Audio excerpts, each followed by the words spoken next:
nag ñu tànn bëgg a waxtaane mbirum immigration clandestine wala boog immigration illégale muy mbir moo xam ne yaakaaroon ne jeex na ci réewum Sénégal waaye dafa mel ne ay bis yi ñu génn dafa gën a takkarnaase ci réew mi ba tax na daanaka doo génn bis te waxuñu la ne am na gaal gu fi jógee jëm Espagne wala mu jëm feneen ci Europe bañ teg loxo loolu nag ànd ak ay doomu aadama yu bëree bëri di ci ñàkk seen bakkan ñi ci ëpp di ay ndaw tey jii sax ñoom waa police xamle ne ci weeru octobre bii rek ñu génn lu mat junni ak juróomi téeméeri doomu aadama dogaale nañ leen ñu jëmoon foofule ca Espagne lan moo waral xale yi bay réew mi bëgg a fëx ñoom ñëpp wuti Espagne ba sax di jaay seen bakkan ci géej gilee lu mën a ñàkk la wala déet nan la ñuy def ngir arrêter li nga xam ne mooy mbirum immigration clandestine boobule est-ce que dañu war a continuer ñi koy def ñu leen yóbbu ci yoon di leen ca jaarale ngir ñu bàyyi ko wala boog dafa am yeneen solution yoo xam ne moom lañ ci war a indi lan moo ci responsabilité wu état wu Sénégal lan moo ci responsabilité suñu famille waaye tamit lan moo ci responsabilité wu société bi en général mbokk yi lii lañ nar a waxtaane tey ci seen émission diine ak jamono suñu ay gan bokk na ci maître Abdoulaye Tall avocat à la cour maître Abdoulaye Tall moom mooy porte-parole parti bii di Pastef waaye nag li ñu gën a intéressé ci waxtaan wi tey ak moom moo di ne dafa bari ay dossiers yoo xam ne immigration clandestine ñu ko doon def ci la concerne te moom ci boppam moo leen di taxawu fii ci tribunal bu Ndakaaru maître Tall maa ngi lay nuyu di la dalal jàmm ci Walf TV. jërëjëf Moustapha maa ngi lay fay à travers votre personne maa ngi nuyu waa Walfadjri yëpp di nuyu ñi nga xam ne ñoom laa bokkal plateau bi di am mbégte bokk ak ñoom plateau bi parce que xam naa ni xam-xam dina fi jóg tey di nuyu waa Sénégal waa sénégalais yi nekk bitim réew également di ñu seetaan à travers la télé et la rajo maa leen nuyu mais nga may ma tamit ma mastaw parce que xam nga lu mel ni kenn du ci wax te mastaw ñi nga xam ne ñooy dund mbir mi dëgg la Kaolack laa jógee léegi jaar Mbuur depuis benn atmosphère de deuil moo fa am quartier bu mel ni Tefes ak quartier bu mel ni Golf 11 novembre daanaka bari na kër yoo xam te ni jamono ji ñu ngi ci dëj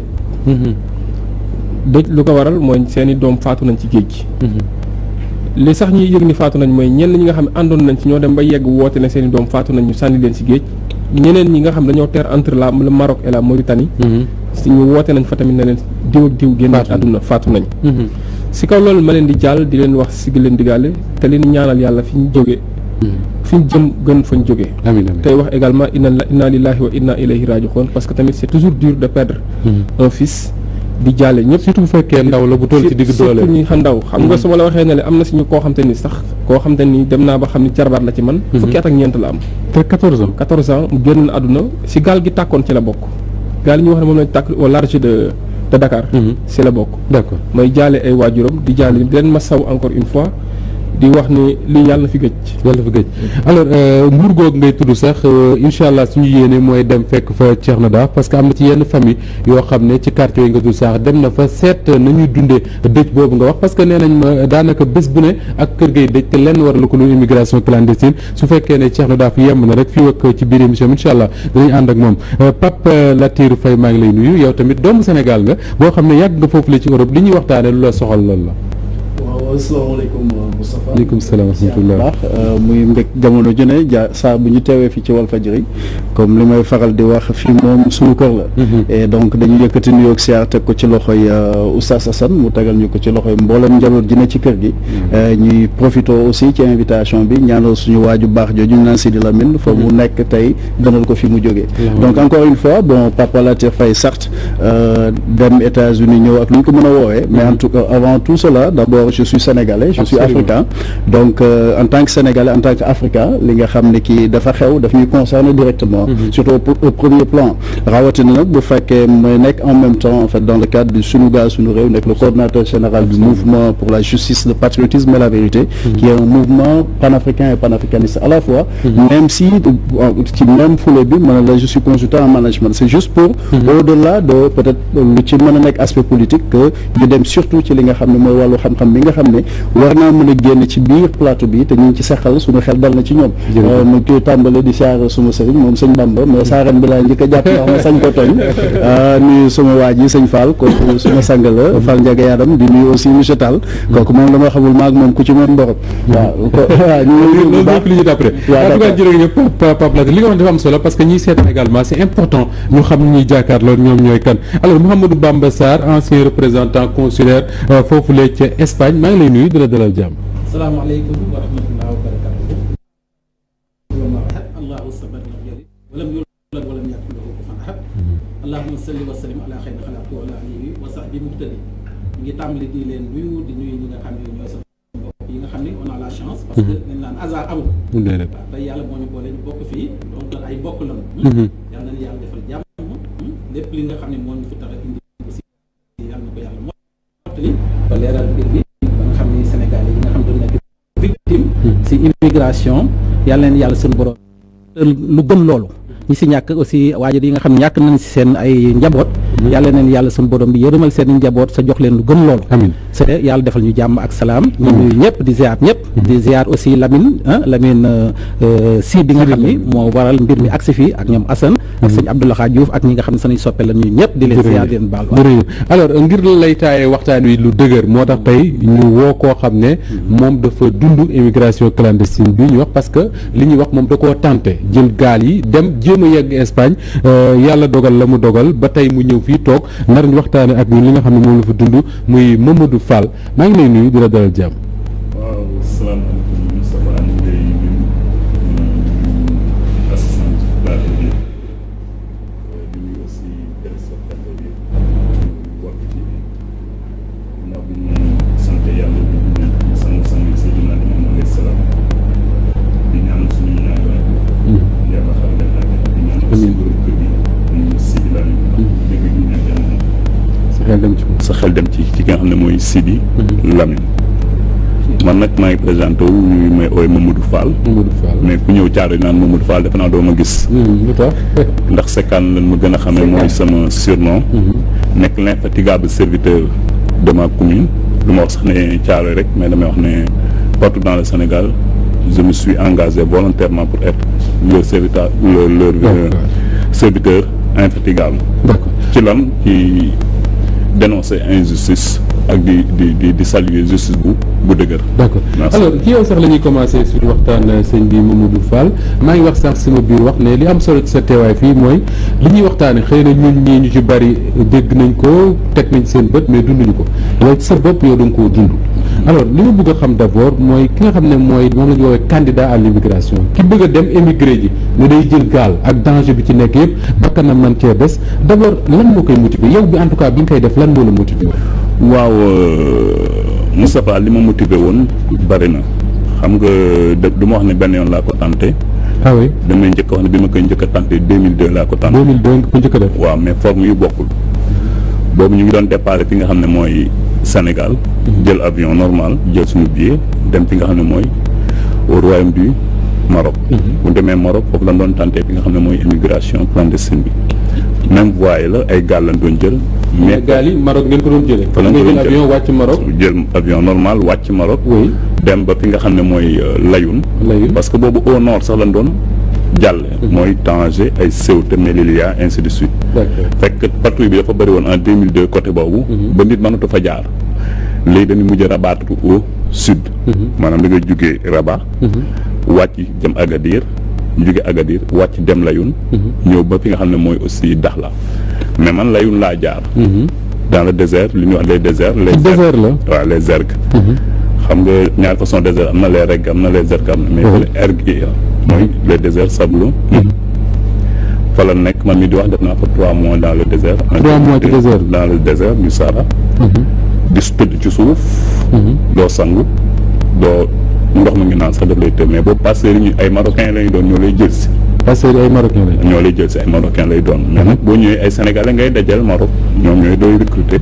ñoom ngay jox sa xaalis. ñoom ñoo lay mettre en contact ak naar yi.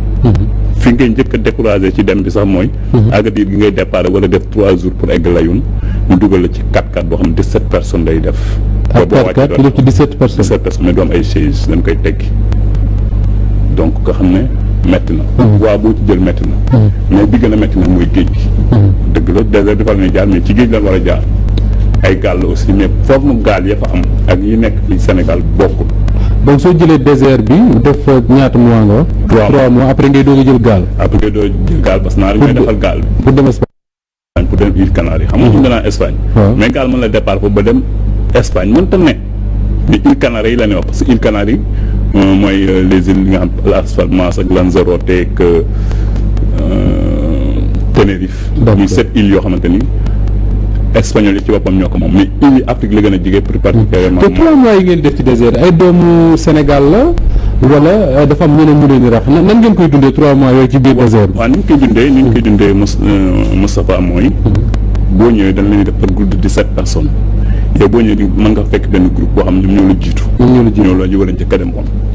mais bu ñooñu demee après groupe bi fa fekk ñooy dem. ñu ngi doon ooy place yooyu tranquillo koo dégg xam ne moom espagnol ça veut dire rester tranquille pour ne pas faire du bruit parce que day am ay patrouilles yooyu donc bu ñooñu demee ñeneen ñi ñooy dem mais gaal yi solide comme ni mu solide parce que aussi tamit départ bi foofu moo gën a yomb booy daw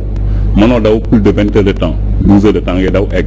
te naar yi ñoo la gën a xam yoon bi ñoom ñooy conduire aussi li nga xam ne mooy gaal yi te bu ñu dem seen drogue yëpp la ñuy yóbbuwaale malheureusement li ñuy wax rek comme ni nga ko émission bi ni nga ko tuddee def récit d'un rescapé jotoon naa doon ci bind te nii laa ko xawoon a tuddee sax récit laa defoon boo xamante ni dama defoon une émission en démisi avec ma koy nuyu de passage Abdou Latif Coulibaly ak tout sud ak Khadim Samb donc bi ma jógee ci émission boobu ci laa amee benn tour ci immigration donc bu demee ba Thiaroye-sur-Mer ñu ñëw tey di ci wax dafa naa ne. d'accord mais bi nga demee Espagne ba yegg wàññi lu la wàññi. egg ma nag Espagne ba tey parce que bëri na ñoo xam dañ naan egg na ñu egguñu. lu la wàññi ci ñuy eggul laa bokk. bi ñu demee 2002 dem nañ am ay difficulté naar yi teeral gaal gi ci guddi gi. 2 heures du matin bàyyi ñëwaat foofu daw ak gaal gi ñu des ci désert bi. ngeen des ci désert bi. waaw mais li suñu problème mooy nan la ñuy def ba retourné waat fa ñu nekkoon bàyyi fee neen 17 personnes yi. te xamuñu fa kenn parce que désert yi fépp ñu doo boo jéggee ñaari montagne mën nga réer parce que lépp ay à perte de vue tu vois que des montagnes de sable léegi ñun li ñuy dimbali mooy am na benn xayma boo xam ne boo génnee montagne bi parce que ñu dem na ba benn moment xiif jàpp nañu ci désert bi sonn nañu loof nañu ba ñu dama mujj fippu ne dem il faut ñu uti lu ñu lekk parce que naa ñu doon indil ndox ak mburu kese loolu nii ndox ak mburu da ngay dundee ku fa jaar xam nga li may wax ne moo am mburu ngay dunde ak sardine te ñoom ñoo lay war a yóbbu ñoo la koy indil mais day dem benn moment boo xam doo leen gisati ay Land Rover la ñuy yor yoo xam dafa mën suuf ñëw boo fekk ñu fi ñu nekk di ñu indil lekk ñu toog ay moment xam gis ñu leen nag ñu xam ne nag sa waay instinct de survie am na léegi il faut ñu gën uti lu ñu lekk ci ñu gën a ne naar yi li ñuy def bu ñëw fii war nañ ko mën a xam parce que ñun fu ñu nekk ak montagne yi yëpp ñoom ñu fexe ba ñuy fekk fi di jox dund ceen commencé ñu di tànt di xool mais bu ñu doxee quelque part quelques mètres gis ay 3 xeer yu ñu tegle nga dawaat tuut gis yeneen 3 xeer yu ñu tegle ci désert nga xam ne lii ay nit a ko fi def donc ça veut dire que ñoom loolu moo doon ay nit a ngi fi ay repère la donc ñu repère yooyu la doon dox ba gis benn xayma nag ci biti xayma bi boo tollee benn point bu weex ngay gis sori mais booy dem di ko gën a tiim gis na xayma la fa la doon dem di jënd dund man sénégalais yi ma fa fekk ñoo xam ne ay wàccaale la samay cousin ngi ci ñu ngi ci waaw ñoom ñoo ma fekk mais bi ñu ñëwee ko aussi yor ñu xaalis mais man yàlla ma suturaal du ma dem ci émigration te du ma yor dara yoroon naa xaalis ñu taxaw foofu ci xayma boobu la dinañ ci ñëwaat léegi parce que récit boobu ngay tudd lu am solo la ci waxtaan wi alors li nga am également solo ci sa présence Ahmadou Bamba Sarr moo di ne boo dee bokk ci autorité consulaire certainement ñii bu ñu fexee ba dugg Espagne xëy na bokk ngeen seen ay contact wala bokk seen ay premier contact souvent su ngeen demee seeti leen fi nga xam ne fa lañ nekk ci camp yi parce que j'imagine loolu laay dégg en tout cas que ni ci ay camp lañ leen def mais souvent yan Sénégalais ngay di retrouver wan genre Sénégalais ay nit ñu sonn wala ñu soulagé wu ne li ñu bëggoon am nañ ko mooy ñëw Espagne. bon ñu ngi ziar bu baax xam nga immigration comme ni ma la koy waxee toujours man le mot clandestin sax laay gën a condamné. d'accord aussi parce que moi je pense que chacun est libre de choisir son identité sa race et sa culture et de se déplacer dans l'environnement de la terre kooku yàlla moo ko moom du dëgg mais quand même les sociétés ont été faites pour que ñun ku ne di def ay normes yoo xam ne si la nit ñi di jaar pour mën a kenn terewul nit ñi ñu def immigration parce que immigration dafa am 2 aspects aspect bu positif ak boo xam ne dafa négatif parce que nit du dem di améliorer sa condition de vie di détruire sa condition d'existence voilà pour améliorer une condition il faut vraiment préserver sa intégrité contradictoire waaw bu fekkee ne yow li nga xam ne mooy sa intégrité da nga ko détruire lan ngay mën a liggéey du dëgg donc kon mais nag comme ni ma koy waxee rek la façon dont quelqu'un vit ses réalités a toujours des répercussions sur la façon de saisir le réel yow li ngay gëm ak li keneen ki di gëm pour mën a dem immigrer bokkul parce que chacun am ak chance ak environnement bi parce que am ñoo xam ni amuñu chance pour am vraiment ay famille boo xam ne dañ leen mën a encadrer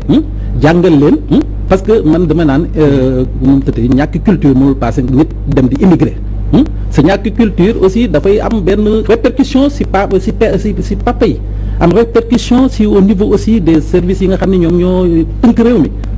parce que nit bu fekkee ni dafa dund si benn environnement dans des conditions misérables voire nébuleuses des conditions infrahumaines kooku nekkatul nit sa nit nag bu nekkatul nit moom mënatoo ko raisonner ba du dem parce que immigration je pense que ñun ñëwuñu fi di inventer dara les gens wax nañ fi ay théories experts yi avocats yi ku ne wax nga ni lépp parce que lu baax ak lu bon kenn xamu ko tey boo man Kébémer laa dëkk temps yi bi mu ñëwee maa ngi jaale sunu mbokk yi nekk foofu ak mbokk mbooloo mi jullit côté Mbéngeen y a presque 60 personnes gis nga seetaan naa dem ñu ne Mbéngeen ñi ngi ne au moins une vingtaine de jeunes faat nañ fa ci lu yàggul dara et plus les gens kenn xamu ko du dëgg mais loolu en réalité boo ko gisee parce que côté Louga bi ak Kébémer foofu mooy le cœur presque de l'immigration boo ko xool si au niveau du Sénégal foofu lañ gën a bari mais immigration dara daf ko justifié wul dara daf ko justifié parce que xëy na dëgg la man li may gëm mooy au niveau sociologique ñu xool ñi nga xam ne dañuy dem di xaru pour defi ko lan moo tax ñu koy def waaw justement su ngeen demee fekk leen ci camp yooyu ñu nekk lan lañ leen expliquer ne moo tax ñuy def ñëwee ci camp yi de coono bi ñuy daj li ngay faral mooy assistance sanitaire Croix-Rouge ONG yi kon bu ñu yegsee ay nit ñu loof la ñuy doon ñu loof sa kenn du d'accord nekk sénégalais ah oui oui parce que xam nañ pacte yi nga xam ni Sénégal am na ko parce que Sénégal ak Espagne dañu am ay pacte yoo xam ni dañu ko bilatéral qui permettent d'orienter l'immigration en ce sens du progrès et sur le sens de vraiment de l'esprit communautaire ouverture waaw parce que immigration donc su ngeen ñëwee autorité consulaire ñëw fekk leen ci camp yi ñu toog kenn du na wax wolof parce que ku ko ci wax xëy na ñu identifier la voilà kenn boo bu la identifier da nga lay garder 45 jours répatrié parce que 45 jours après ñu ñëwaat Sénégal la benn sauf-conduit ñu répatrié la nga mën a dellu bu dëgg mais boo ñëwee dañu naan ay Guinée yàlla nekk xamuñu fu dëkk ak faneen ak faneen léegi nag espagnol yi dañuy naan léegi il faut ngeen identifier seen doomu réew mais man yéen la ñuy sant pour ngeen dem identifier seen doomu réew voilà mais man boo ma santee lu ma xamul du ma ko def waaw parce que ki xaru ba agsi nekk si condition yooyu doo mën a ñëw di ko forcer mais nag par force nga nekk sénégalais ça du am carte d'identité du am benn pièce buy identifier son identifier que noir rek lay nekk bu la neexee mu wax bambara wala mu wax kii séeréer kii nututi guinéen sa yoon du si nekk dañuy jàng ay mots yooyu man jàng quelques mots ci langue yi nga xam ne ñoo nekk dans la sous-région waaw parce que bu ñu doon may identification boobu ni ñuy ñëwee rek lañ leen di encadrer waat mettre dans les bonnes conditions garder leen tuuti ba nu dal ba gën a kii ñu répatrier leen jéem a xool ak centre yi nekk Sénégal nan la ñuy def pour ñu mën leen a insérer ak yu demee noonu mais boobu mooy impact bi nga xam ne moom lañuy difficulté bi nga xam ne autorité consulaire yi moom la ñuy njëkk a am donc mais su fekkee ne dañu ñëw loof lu sonn trop identifié wuñ leen donc du leen indiwaat da leen fay bàyyi dañ leen fay bàyyi bu ko defee ONG yi nga xam ne ñooy nekk ci di jàppale kii wareefu doomu aadama yi ñooy ñëw taxaw Croix-Rouge yi ak ay yeneen yi nga xam ni ay Médecins sans frontières ñooy ñëw jël leen recaser leen avec les services sociaux yi nga xam ni moom la kii di kii Bamba Sarr alors Pape Latir consultant nga en management xam nga suñu réew yi ni muy doxee gis nga tamit yeneen réew ci àdduna bi moment bi ñu nekk ci contexte post Covid 19 mën nañ wax sax ne Covid 19 ba léegi ci Europe parce que daanaka ñoom ñu ngi ci deuxième vague bu leen sonal ñu bari ne xëy na xale yi crise économique boobu ñuy njorte ne dina am Europe et que dina leen soxla moo tax ñu songu géej gi est-ce que lecture boobu lañ ci am finalement lan à votre avis lan mooy attirer xale yi nga xam ne ñoom ñooy jël géej gi jëm Espagne. waaw d'abord Moustapha loolu liñ ci bëgg a wax d'abord comme on a tantôt dit maanaam masawu ñëpp te jaale en fait Sénégal yëpp laay wax ndax benn askan la donc am na ñuy wax deuil national waaye ça va même au-delà am na ñu ne suba ci àjjuma ji dañuy organiser deuil national à travers les réseaux sociaux yooyu parce que état bi defu ko voilà bu ko état bi deful dama yaakaar ne loolu loo xam ne daf ñu interpeller ñun ñëpp ngir lenn waaye du ñu yem rek ci dëy def ko dëy rek mu doon ndax am na loo xam ne peut-être vague buy doog a tàmbale la ndax ku comprendre d'abord il y a deux termes émigration ak immigration d'abord il va falloir ñu définir termes yi ci émigration en tant que tel grawul pour autant mais immigration moo gën a te graaw parce que ce que je veux juste dire li tax may waxee noonu damay njëkk a waxee ci angle panafricaniste bi donc bu fekkee ne ñun ñu formé ci dëkk bi jur ñu ci dëkk bi yar ñu ba suba ñoo war a yor réew mi bu fekkee ne dañoo war a dem disons Amérique il y a pas de problème pour que ñoom ñu dem fa waaye bu ñu fa demee aussi nañu bàyyi xel ne émigration la war a nekk waaye warut a nekk immigration en tant que tel mujjee des ndax bu boobaa suñu dëkk yi dafay wëlbatiku loof ndax looloo tax suñu dëkk yi en termes de ressources humaines boo xoolee da ngay xool Sénégal tey boo gisee attelage gouvernemental nga def adduna nga wër adduna wërgal këpp gis doomi Sénégal yi nii nekk ci biti ak la ñuy jëriñ ci biti ak xam-xam dañu yor nga gis malheureusement des fois et le plus souvent le niveau extrêmement bas bi ñu am ci preneur de décision yi am fii donc déjà ça pose problème donc il faudrait que ñun aussi... Il y a beaucoup de Sénégalais qui se sont installés définitivement à l'étranger. Définitivement et pour la plupart day nekk ñoo xam ne kii peut-être ñoo xam ñoom ñëpp généralement laa bëgg a wax ñëpp a soxla seen i doom mais am na ci ñu ràññeeku ñoo xam ne ki tey ci li ñu toll ci wàllu difficulté ñoom en tout cas ñun en ce qui nous concerne en tant que panafricaniste dañ leen di tàllal loxo ci kaw teg ko ci njàngale boobu Marcus Garvey doon wooyee maanaam repatriation maanaam li ñun ñu ngi koy wooyee comeback maanaam mu toll foo xam ne nit ki mën naa génn par expérience ñun ñii man fii laa jàngee Cheikh Anta Diop ba maîtrise ainsi de suite dem aux États-Unis yaa nga fa management ak yu demee noonu mais ñun bu ñu sañoon lu ñu am fu ne fii moo ñu ko gënal donc je pense qu'il faudrait que bu ñu yegsee ba yegsi ci contexte bu mel ni contexte Covid nit ñi ñëpp di wër seen bopp adduna di wër seen bopp il va falloir nag am na conscience boo xam ne nit ki moo koy jëlal boppam li mooy faral di bind di wax ci tubaab naan le quotient de maturité d'une nation se mesure au degré de conscience collective de son peuple s'il est vrai que la victoire est nôtre la révolution des consciences est notre seul recours ñun suñu wàllu bopp ñu yeewu ci kaw lan nag fonk suñu bopp ndax ku fonkul sa bopp kenn du la nawloo adduna foofu la toll et loolu ku ko wax nag mënoo ko wax te interpellé woo ñi nga xam ne d'abord ñooy preneur de décision bi au niveau de l'Afrique parce que moi je vais au-delà du Sénégal parce que je suis africain d'abord avant d'être sénégalais ñu interpellé waat les preneurs de décision afin que lépp loo xam ne nee na fi maanaam bu ñu nangoon ñun ñëpp ñu bokk un destin commun la nga xam ne waa ji moom la doon wax naan bu ñu wutee ni baaram yi itam dañu nangoo mën a dajaloo ba mën li nga xam ne mooy liggéey ñu liggéey askan wi ñu liggéey ko nag bu ñu ko waxee day fekk ñun ñu nangoo bokk lépp ça veut dire li nga xam ne par objectif ñëpp ko war a bokk maanaam parlant des ressources naturelles parlant de toutes les ressources même les ressources humaines parce que avant de parler de ressources on parle d'abord du potentiel mais le potentiel n'est rien s'il n'est transformé en ressources nous avons un potentiel exponentiel ci dëkk bi am ay xale am ay gone dëkk bu ko am ci loolu nga wékku Europe fi mu toll ni bu yegsee ci contexte Covid nga xam ne kii ci am na foo xam ne peut-être duñ ci sori ci seen wax waaye ñoom ku comprendre politique bi ñuy doxal muy Europe muy Amérique politique boo xam ne daanaka allant dans le sens de ce qu'on appelle l'agenda 2050 c'est la réduction de la population mondiale am na ci mag ñu bëri ñi nga xam ne nekkatuñu foo xam ne mën nañu produire lu bëri ñu ci bëri danañ fexe ñoom seen wàllu bopp ñu wàcc Covid bi yóbbaale leen bokk na ci li tax lu mel ni hydroxychloroquine nangu ñu ko prescrire ñu koy woo heureusement Sénégal ñu ngi koy prescrire suñu médecin ñu waroon ko def un peu partout ndax li tax l'une des raisons pour lesquelles nangu ñu ko def parce que dafa am aussi des vertus chimiothérapeutiques maanaam dafay xeex lu mel ni xeetu cancer yooyu di am ci bi te am na ñu ci investir xaalis mais fi ma bëgg a ñëwaat pour dellu soit ci sujet bi ne la certes tey bu ñu waxee ne nit ñaa ngi génn ñu bëgg forcément teg ko ci xale ci wàll waaye nag balaa ngaa ne naam ne fa dañ leen a jur ñun ñëpp te doom mooy ki nga jur ak ki nga jural mais bu fekkee ne kër moom pour être plus spécifique Sëñ Tuubaa day wax ne mbooloo fu ñu ànd ki ëpp yërmande moo war a jiitu ki ëpp yërmande nag mbooloo moo gis atteka lañ jiite la ñu am kon ñi ñu jiite d'abord ñoom seen wàllu bopp nañu bu ñu nangu mukk ñoom seen wàllu bopp ñu toog tëj seen kër di lekk di naan ñoom ak seen i jabar seen i doom te askan wi ne ci biti ñi nga xam ne bàyyi est-ce que duñu loolu bu fekkee ne depuis pratiquement des semaines ñu ngi wax immigration clandestine bis bu ne nga dégg ñu ne nangam deena autorités yi ñu jiite bokk ne mukk toog waxuñu ci dara dafay mel ni kuy dëggal li ngay wax nii effectivement et loolu moom sa nekk le problème de l'Afrique parce que depuis ba ñuy wax indépendance ba léegi te ku comprendre ce qui s'est passé il n'a jamais été question d'indépendance il a été question de transfert de compétences tubaab bi la fay jógee bàyyi fi du c'est pas une question de racisme parce que je suis pas raciste Sëñ Tuubaa day wax laa niyal xulóobu wala abdaanu in xaadati bidaanu wa soodaanu sunu borom moo ma tal na ma mun a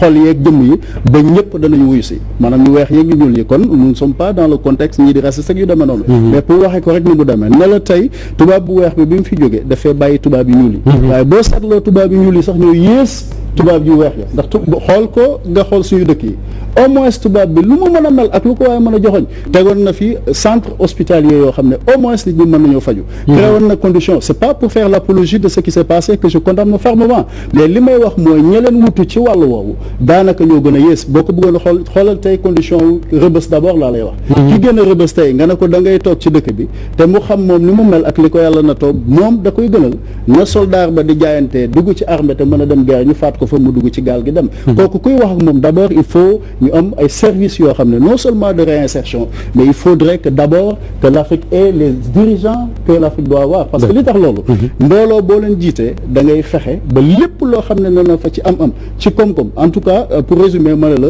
que nos enfants muy sumay doom muy doom yi ñu jiiteeg ñi ñuy jiitu ñu mu mën a doon dama yaakaar ne ñu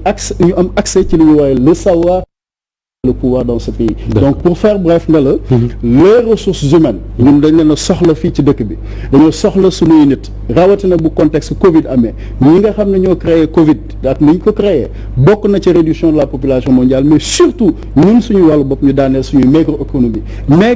économie nag bu ñu ko waxee ñu ne ñoom dañ koy daaneel kenn mënut a compter lu dul ci say nit say ndaw mais loolu dara mënu ko lu dul un discours nationaliste un discours panafricaniste moom la ñuy woo tous les leaders seen wàllu bopp aussi ñu nangoo engagé wu dans ce sens. alors maître Abdoulaye Tall porte-parole du PASTEF avocat à la cour maa ngi koy fàttali sànq ba léegi da nga am ay dossiers am ay xale yoo xam ne tenté woon nañ immigration clandestine ñu jàpp leen indi leen ci réew mi ni leen ràpp tëj ci kaso bi yow nga jóg jël sa responsabilité pour dem défendre leen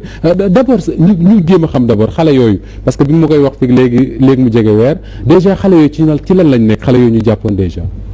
waaw xale yi mujj nañ leen a bàyyi. bàyyi nañ leen waaw. ba setal leen wax ne li ñu leen atte woon li ñu leen tegoon tuuma yi ñu tegoon seen kaw taxawul da nga may tuuti parce que dafa am question boo laaj allez-y la nga ne lan moo undu causes yi les véritables causes justement parce que yow dinañ ko wax ak yow puisque yaay seen avocat lan moo ndax xale yi di dem xam nga sànq maa ngi dégg Bamba Sarr regard bi mu am mu ngi jeter un peu le tort sur les enfants sur les jeunes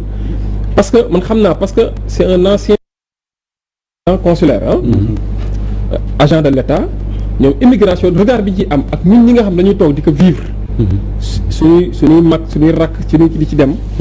du bokk moom genre fardeau lay nekk ci moom surcharge de travail surtout conditions yoo xam bu ñu ko indee ne ko ñii nañ présenté woo est-ce que mën ngaa def sa liggéey mu ngi sànq wax na ko nee na ñii dañuy am na ñoo xam bu ñëwee dootu dégg ci wolof te nee na moom am na yoo xam xaju si kon moo tax ni ñuy xoolee peut-être ak ni ñuy xoolee du bokk sànq Pape Latir wax na ko léegi xam nga man cause yi ñett la si lépp peut-être je peux me tromper de bonne foi sauf meilleur avis tamit dama ni cause yi ñett la si li ma xam si sama xam-xam bu njëkk bi nañ ko jox ñi nga xam ne mooy réew yi bitim réew yi réew yu mag yooyu réew tubaab yi ñaata sénégalais ñaata centaine de milliers de sénégalais ñooy dem si ambassades yi di demander régulièrement le visa remplir toutes les conditions ñu demande leen ay frais ay assurance souscrire police d'assurance et tout réservation d'hôtel avec tous les frais que cela engrange bu ñu demee ñu rejeter seen demande de visa combien de sénégalais ont demandé le visa ñoom ñu le rejeté beneen cause bi man nga dellu si suñu pouvoir public yi ñun fii parce que tamit kiy dem di uti li ñu naan quelqu'un qui est à la recherche d'une prairie verte c'est parce que fi mu nekk il y a la souffrance il y a le désespoir peut-être il y a ce qu'on appelle la peur du lendemain kooku peut-être amul liggéey wala liggéeyam da ko plonger dans une précarité maa ngi liggéey as tuut mais peut-être li may gagner su ma si ndekki lu duñ du ma si añ wala du ma ci reer dégg nañ fi fan yi passé étude te des fois sax moi j'ai des problèmes avec les chiffres donnés souvent par le pouvoir public ñuy taxaw naan way il y a 200 000 demandes d'emploi chaque année mais ëpp na ko Sénégal koo xam-xam ni il y a plus de 500 000 demandeurs d'emploi chaque année aujourd'hui on compte plus de 5 millions de chômeurs et ça grimpe chaque année pouvoir public lan lañ fi def xam nga bu ñu taxee ne rek fonction publique ba aujourd'hui amuñu sax plus de 150 000 fonctionnaires kon fonction publique nekkul la solution kon état bi dafa war a réfléchir ci cadre naka la xale yi di defee seen entrepreneuriat naka la ñu mën a defee seen activité di ci génn. et pourtant en toute sécurité du am benn précarité ba nga xam ne duñ jéem a jéggaane li xew bitim réew wala duñ am complexe de l'Occident. beneen facteur bi. mën ko delloo ñun ci sunu société bi. xam nga ñun on a ce qu'on appelle le complexe de l'Occident maanaam ni ko jógee Europe wala ni ko nekk Europe bu ñëwee ba biñ koy xool day différent ak ñi nga xam day nekk fii te loolu tamit baaxul la preuve. xale yi dem ñu bari du question bu xaalis bu ñu dajale à la suite de dur labeur lañ dem fay non ñu si bari seen yaay yi ñoo teggi natt. ñii jaay seen or seen yaay jaay seen or yi ñenn ñi dañoo dem jaay même bu dee ab clando lañ leen joxoon ñu siy démerder di si débrouiller. dañoo dem tay la ko fenn pour mën a dem gaal gi bañ leen a rëcc. parce que y a le complexe de l'Occident que nous entretenons et nous sommes tous coupables de ça. parce que en réalité da ngay gis nit ñëw taxaw ñu kii jëkkëru Modou la am wala jabaru nangam et pourquoi complexe yooyu warta dañ ba tey xam nga yooyu yëpp ay explication la yu joxe mais xam nga sànq da ngaa laaj lu am solo. xale yi dañ leen di jàpp pourquoi ñu leen di jàpp xam nga y a une loi de 2005 la loi 2005-06 du 10 mai 2005 relative à la lutte contre la traite des personnes boo loi bi la ko tax a jóg mooy organisateurs yi wala ñu leen tuddee les passeurs moo leen taxoon a jóg ñu jàpp les migrants ou les immigrés clandestins entre guillemets ñooñu dañu leen considérer comme des victimes mais jamono ji lan moo xew et c'est là où tombent les forces de l'ordre les forces de défense et de sécurité tombent dans le piège dañuy ñëw gis benn fortune intercepte ko en haute mer mooy gaal guy dem Espagne voilà gaal guy dem Espagne yëpp ba fees dell ñu intercepté ko bu ñu ci intercepté xam nañ ni mënuñoo garder plus de 200 personnes mënuñoo téye plus de 150 personnes amoo benn prison booy envoyé ndoo 150 personnes te du indi problème dañuy xool ne way gaal gi am na ay responsable et puis foofu la ñuy juumee maanaam ma considéré ñi yor responsabilité gaal gi ñoom ñoo organiser le voyage alors que tel n'est pas le cas ñi yóbbu gaal gi dañuy yaakaar ñoo ko organiser ñoom ñooñu organiser wuñ ko en réalité ñooñu c'est des passagers dañuy fay xam nga boo gisee ma ni bu mool yi téewoon seen loxo te foofu la jàngat bi tamit war na fa yegg mool yi bu ñu téewoon seen loxo tey doo dégg ñu nit faatu na si gaal yi kon ku dem ku ànd ak moom ci gaal moo maîtriser loolu génn métal suñ ko bëggee arrêté nañ wax ak mool yi dinañ wax ak mool yi mais dinañ am ñeen ñu waxal parce que ñu war a seetuñu leen en réalité mool yi ñoom ñooy diriger gaal gi ba Espagne parce que ñoom dañuy am ce qu'on appelle ay programme xam nga avec l'appareil GPS bi ñu yor dañuy mën a am ay programme ñoom xam nañ ni bu ñu tolloo Mbuur wala ñu bu ñu xasee ba jël cap am na benn point bu leen di wax la direction des îles Canaries la direction de l'Espagne ñoom ñoo xam géej mën nañoo résister au mal de mer maanaam le fait que ñoom ngay nekk si biir géej sonn xet gi sonn mooy dal am njàmbur wala moom la ñu tuddee ngay bili mbaane exactement xam nga mën a amaana ñoom dinañ ko mën a résister kon ñoom dinañ mën a diriger gaal gi ba yegg maintenant bu ñu leen intercepté en haute mer dañuy yëpp jàpp ñooñu mool yi ne li toppee leen te li si grave mooy loolu c'est là où se trouve le piège association de malfaiteurs trafic de migrants loolu lañ leen di toppee d'habitude loolu moo tax tribunal boo demee ba xayma dañ naan mais ñii ay passagers lañ ñii duñ ay trafiquants de migrants mais ñii dañ leen war a bàyyi trafiquant de migrants xam nga mooy kan mooy ki jël un investissement de 10 millions wala un capital de 10 millions ne dinaa si lijjanti gaal gu mag lijjanti moteur lijjanti ravitaillement bi maintenant je veux des candidats yi ñii 400 000 la ñuy fay ñii 500 000 ñu commencé wut ay candidats maintenant dañu am ay intermédiaires un peu partout am na gaal guy dem y a toutes commodité yëpp a ngi ci sécurité bi standard de sécurité yëpp respecté nañ ko booy dañuy ñëw wax ko si ñi wala seen yaay noonu la ngay waxee dem wax ak sa yaay wala sa pare ne la yoon bi leer na mooy lan géej tubaab non li si gën a graaw mooy bu ñu dañ naan tubaab bi ñoo soxla surtout jamono yi dañoo wax ni Covid bi ñi dee dañoo bëri kon gars yi dañoo soxla main d'œuvre tubaab bi soxla nañ noonu lañu piéger nit ñi ñu bëri engagé aussi ñu ni plantation yi amatul nit même tubaab yi xam nga Espagne ku ko xam-xam ni pays de pêche la noonu la bëri ay lébu tubaab ay bateau yu dul jeex ñu nga fa léegi nag foofu lañ leen di jaar pour nax leen tubaab bi ñoo soxla kon dem leen yow bu ñuy dem duñu am arrière pensée et puis d'accord ma bu dañuy di wax naan booy dañoo xaru fii kenn gisu fii sa doom gis dee nii dem di songu dee loolu amul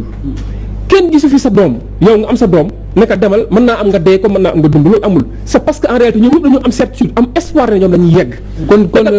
information comme kooka dañuy yegg xale yi nga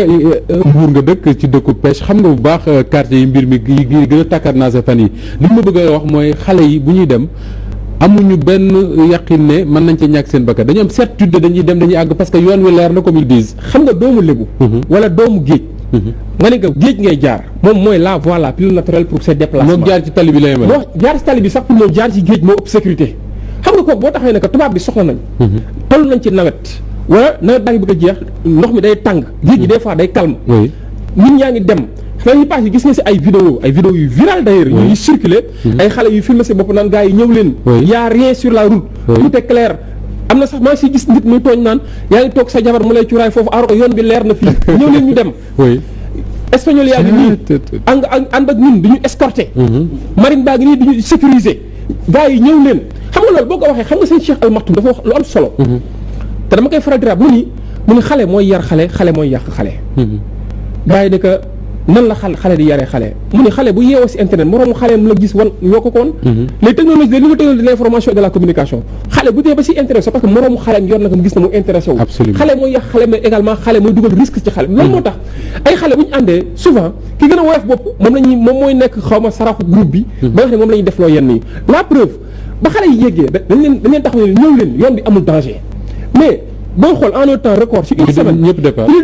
boo xoolee ñi déparé entre Mbour Joal Cap Skirring plus de 50 embarcations de fortune dem nañ la preuve en 3 jours autorité espagnole yi ne nañ 28 embarcations egsi nañ en 3 jours 28 embarcations mais kooku bul taxaw ne que da ngaa xaru dégg naa benn waaye journaliste bi mu ngi taxaw nga xale dañoo yàkkamti seen wërsëg mais lu wax jooju mën nañ ko bañ a wax fii loolu moo tax chef général de Medina Baye li mu wax Maulana Cheikh Mahi Ibrahima Niass li mu wax ji dafa am solo mu ne xale yi kenn xarewu ci ñoom ñëpp dañu doon uti pour dimbali seen i waajur boo xool sax ay suhadaa nañ maanaam ay shahid nañ maanaam dañoo doon uti mel ni ko dee si yoonu xare mu ne ñooñu nañ leen jàll masawu leen woowaat leen ñun di jotu na dem mu waat waxtaan ak ñoom ñu war a jaar fi ñu war a jaar loolu wax yooyu ñoo responsable xaaral may terminer ci benn côté parce que foofu tamit dafa am solo maintenant ñu ngi juum jamono ji boo demee Mbour seen quai de pêche bi départ yi ñu ngi fay am ba tey ba léegi ñu ngi départ ba tey ñu ngi départ ñu am bari na ñu jàppoon gendarmerie beneen gendarmerie interrogé xam nga lu ñu leen wax boo leen ñu bàyyee ñu gisaat occasion bi dañuy démarrer parce que fii y a plus d'espoir fii amuñu benn xamuñu fan la ñuy teg suñu tànk duñu mën a xëy suba ba ngoon mool yi te loolu tamit da si am solo parce que sànq nee naa la mool bi dafa nekk au début et à la fin du processus pas en tant que organisateur mais ci biir voyage bi xam nga mool yi bari na ñoo xam te ni ñu ngi tayle seen i moteur tayle seen i gaal tayle sax seen alal di ñu yor pour mën a dem Espagne bàyyi na mais géej gi dañu wax ne dëgg waa Greenpeace fan yi passé génne nañ seen rapport sur les licences de pêche dinaa ñëw ci licence de pêche yi parce que bokk na ci li ñu war a waxtaane mais bala may ñëwaat ci rapidement en une minute loo bëgg a préciser rek ñu dem ci faaw rapidement parce qu'on n'a pas trop de temps. Je précise que moom xam nga on le dit il faut approfondir le particulier pour accéder au général. Moi avant d'être représentant consulaire je suis un Sénégalais un immigré sénégalais man recrutement bi foofu lan ma ko defee au niveau local je suis pas diplomate de formation ça je le précise ok donc mais immigration boo gisee tey mën na la nit ñi mënuñu fi inventer dara parce que yéen avocats yéenay gën a xam théorie yi ak scientifique bi mais li nga dund bokkul ak li nga dundul sensibilité bi ngay wax la sensibilité de l'homme ne peut que s'extérioriser au moment où que li ngay wax nga dund ko man je dis toujours que comment dirais-je dafa am aspect boo xam ne booy dem Espagne ñi nga xam ne dañuy jël bateau bi di dem jàppale wu ma leen sax nit parce que am na lu leen motiver ba nga xam ne gisatuñu raison parce que nit koo xam ne da nga am nga raison parce que xam nga yaa nga wax mool yi mais côté Kébémer foofu ñun xamuñu ndox tu as vu ña fay dem ñëpp dañoo dem rek jàpp ni dañuy dem amee parce que am na mool yi am na ñi nga xam ne Saalum lañuy jógee wala Louga wala feneen ak feneen wala Bawol bi nga wax muy responsabilité des autorités man décarté wu ma ko parce que tey booy def marche bu nu bëggul nga àgg place de l'Obélisque kenn du fa àgg donc noonu ñu verrouiller frontières yi bu ñu ko defoon si au niveau par exemple pour que bateau yi di génn ak frontières yi xëy na vraiment bu amul benn complicité si yi nga xam ne mooy ñi nga xam ñoo war a sauvegarder sunu ay normes bu boobaa xëy na yu bëri war na mën a c'est important d'accord alors li am solo mooy ki jël décision di dem Maître Tall expliqué na raison yi nga xam ne yëpp moo war a tax moom la yaakaar ne moo tax xale yi di dem mais ñoom ci seen bopp voyage bi am na loo ci tàmbali sànq difficulté ci am ban expérience nga ci am ci géej gi parce que wax nga sànq désert bi nga jaaroon parce que da nga jël avion fii ci Dakar wàcc Maroc jël désert bi doog a jël ndox mais am nga ci beneen expérience mooy jugee fii ci Sénégal gi ak gaal bëgg a jëm Europe. Effectivement Moustapha defe naa ne boobu mooy sama deuxième expérience. ban année la woon boobu en 2006. 2006 donc 2002 dem nga. wàññeeku ñëw ñu li gis si li Taal di wax dal la mooy bu ñu leen bàyyi woon ñu demaat. waaw ñu bàyyi la nga demaat. 2006 2003 dama ñibbisi. oui. toog man dèjà bi ma nekkee Maroc. mu ñëw ci sud ba jige Mauritanie. waaw ma gis gaal yi gaa yi di yor di dem. wallahi 2002 xam naa ne gaal war na mën a départ Sénégal dem. bi nga ñëwee Mauritanie gis gars yi dem ak Sénégal. non bi mu ñëwee Maroc. dax presque layun ngay dal. après dax la Mauritanie. comme ñun ci sud ba ñëw donc dafa mel ni dañuy ñëwaat ñun Sénégal. waaw ñëwaat ba côté Mauritanie door a départ foofu ak gaal yoo xam benn solide ci. ñuy egg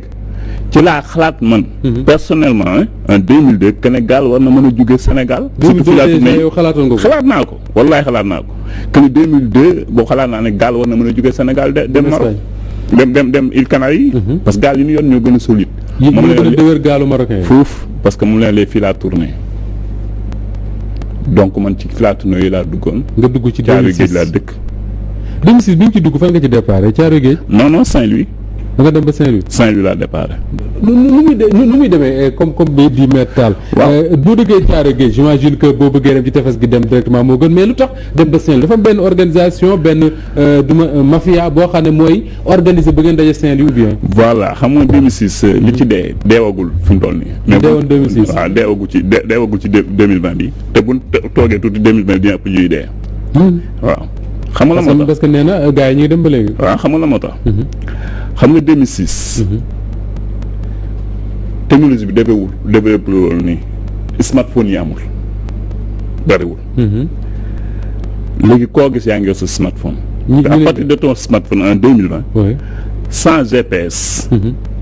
sans ay Garmin 12 ak yu ma xamul. di jël les longitudes ak les latitudes pour jéem a dem si îles Canaries yi jël distance yi xam. mu wan la direction bi wala nga yor ay compas di xool direction bi nga jaratu ko. même dama ne tey bu ma doon tenté damay yàlla rek xam nag. su ma doon tenté mesure yi mat laay jël comme ni ma ko jëlee woon 2006 parce que 2006 bi may dem dama préparé woon nag. mais de 2006 li ma bëgg a xam mooy départ Saint-Louis bi nu mu demee pourquoi Saint-Louis. waaw pourquoi nu ngeen def ba dem Saint-Louis. parce que boobu Mauritanie la gars yi doon départ. Mauritanie. waaw d'accord. léegi ñu ñëw nag côté Saint-Louis. gars yi di départ waat foofu. man bi ma ko yëgee. am ñu jógee Caaroy dem. parce que aussi affaire bi gars yi dañuy communiquer. waaw dañuy waxante. dañuy waxante. boobu ñaata lañ doon fay. 600000 boobu gënoon a seer. boobu gënoon cher. boobu gënoon seer 600000 am na ba 500000. waaw.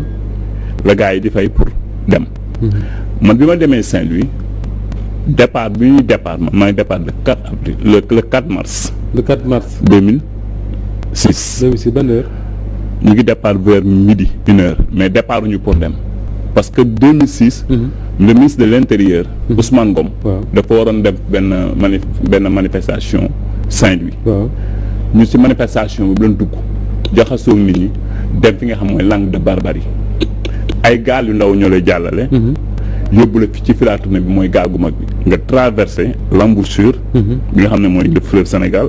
ak géej. bël ba fi ñuy wax bël ba. defe naa am na chanteur bu kaway ne bul tël ba bël ba damay bañ ko suux. wax na dëgg nag. boo egsee ci bël boobu ngay njëkk a rek ne te yow. ah oui déjà. bu gaal gu ndaw gi jël la pour jàllale yóbbu la ci gaal gu mag gi nga xam ne au large foofu ngay njëkk a découragé yow ci bël bi. xam ne sa bakkan mën na des fii. foofu nga njëkk a te ñu pourtant ay lébu la ñu Caaroy Géej la dëkk. yóbbu la ba foofu le 5 mars parce que man je précise bien les dates. lépp dama koy jël le 5 mars. parce que ñun bu ñu duggee ci gaal gi le 4 mars mat nañu. déjà mais gaal gi dafa surchargé ñu ne gaal gi du dem. ak borom gaal gi ki moom gaal gi le propriétaire même mi ci biir gaal gi moom dafa am beneen gaal bu ndaw bu la ñëw jël ko delloowaat ko. donc moom ki organisé dafa am gaal buy ñëw jël si ko moom. jël si ko delloo ko. donc fa lañ toog di werante ne du départ parce que gaal gi dafa fees. di ci werante ba le lendemain dimanche. le 5 mars 2020. 2006 plutôt. ñu ciy werante di ci werante moom ba man mii. sama bopp comme man aussi bi may dem. vraiment borom gaal gi dafa am ci man yaakaar parce que dama yoroon lu bari nag. mal de mer yi ngay wax mooy nerf. di wàcc ci gaal yi ma bien dama préparé dem pharmacie yëpp ut ay garab yoo xam ay comprimés yoo xamante ni anti mal de mer rek yu ne ut naa ko yoo xamante ni dafay tàngal sa yaram ba doo liw ak yëpp ut naa ko ut aussi benn puce parce que aussi man nit tawaay au moins budul dara am na lu nekk sama bopp lépp nga xam nga yoon waaw budul dara yow mu maa ñenn ñi par exemple tante woon nga bon jàng naa xam naa donc et puis tante woon naa voyage bi donc mu ut sama puce boo xamante ni dama ci def crédit 50 000 te bi ko mag Sonatel bu Saint-Louis laa ko utee ne ndaw si dama bëgg puce boo xamante ni dina mën a fonctionner Maroc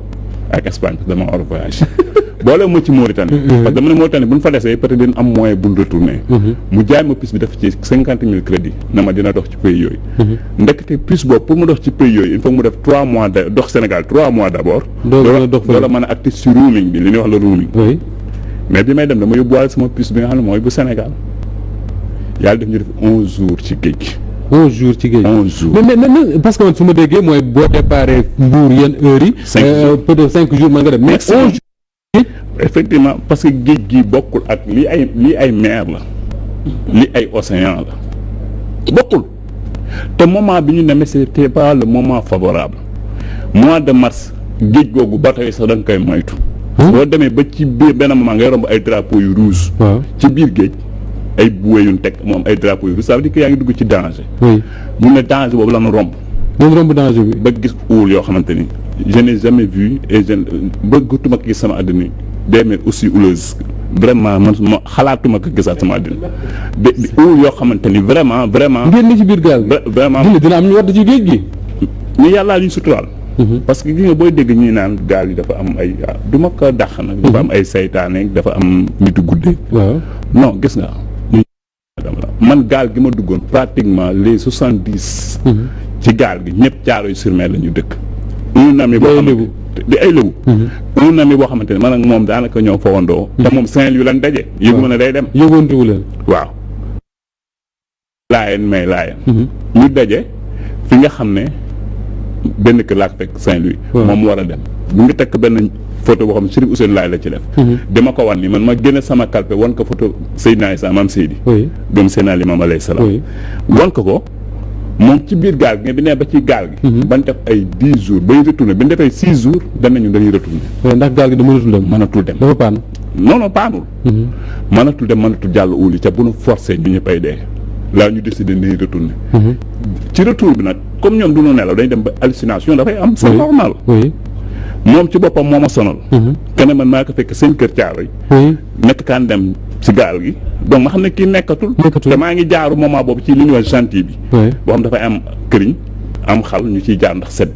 mu naa ma bàyyi cuuraay yi ngay taal bi may wax yoon laa ne kii nekkatul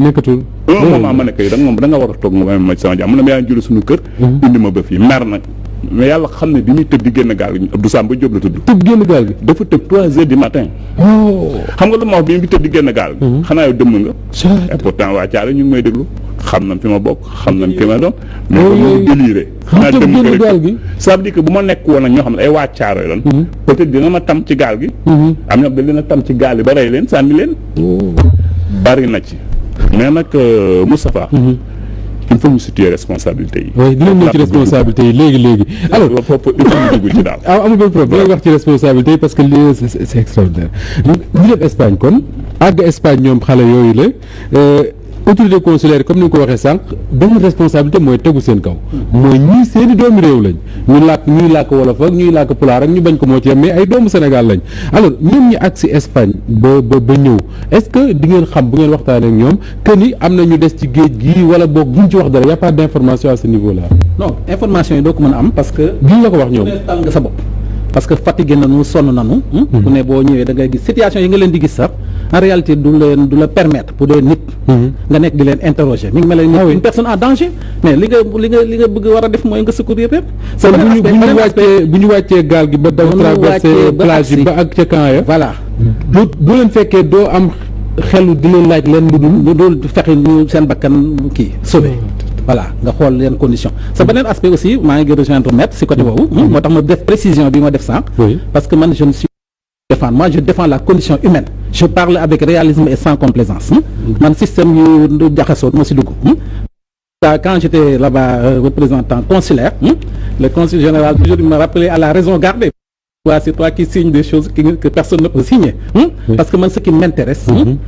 Parce que boo amee sax un Sénégalais boo xam ne dafa am doom mu juddoo foofu. il faut que bu fekkee ni par exemple parce que l'individu est le reflet de son milieu.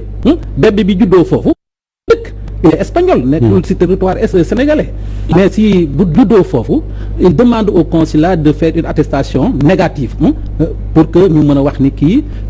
Sénégal jox ko nationalité. donc boo ko demandé consul dañ la naan non c'est un Sénégalais parce que son père est sénégalais. man yooyu dama daan def attestation négative consul sax dama daan wax ni ma yow Bamba vraiment mais ma soo koo def benn yoon di nuyu Alsane Cissé di ko ziar daf ma daan wax toujours ni ma yow tu le fais pour améliorer les conditions des Sénégalais défendre la condition humaine. donc kon man beneen aspect aussi dafa amoon solo mooy da ngay gis sax waxuma la li gën a grave. mooy des fois dañuy dem ba agsi doo gis benn autorité sénégalaise mu taxaw. ah oui. mais c'est clair doo gis kenn. mais doo gis kenn. voilà il laisse les Sénégalais assistance diplomatique yi ngay gis nii. si je parle avec réalisme et sans complaisance dañ ko war a xoolaat. parce que les gens ne font que des cravates des spéculations vers l'abstrait li ñu war a def défendre ruñ ko waaw toog di lekk xaalis rek lañ fi nekk. ça je te le dis sincèrement. kon xale yi ngay dégg ñuy wax naan kenn assisté wu leen di dal kii mais attends une mission diplomatique pour nga nekkee Valencia pour nga am un consul benn passeport mais ngay daw ay 300 kilomètres tu payes ay 300 euros 500 euros pour nga mën a am benn titre de voyage tu as compris. am na sax yenn saa yi nga dem ci ambassade yi ñu toroxal la fa. mais il faut yow mi doomu Sénégal ñu toroxal la faire une révision de la situation diplomatique et consulaire du Sénégal parce que c'est voué à l'échec ok j'espère que avec nit ñi di def j'espère que bon il y a l'espoir toujours. tu as compris moo tax ma bëgg nga xam ni je suis pas là pour défendre vraiment personne. je suis là pour défendre la condition humaine. Mais je dis que l'immigration illégale elle est moralement et spirituellement indéfendable. alors Abdou Pape Latir Faye est-ce que yaakaar nga ni pauvreté rek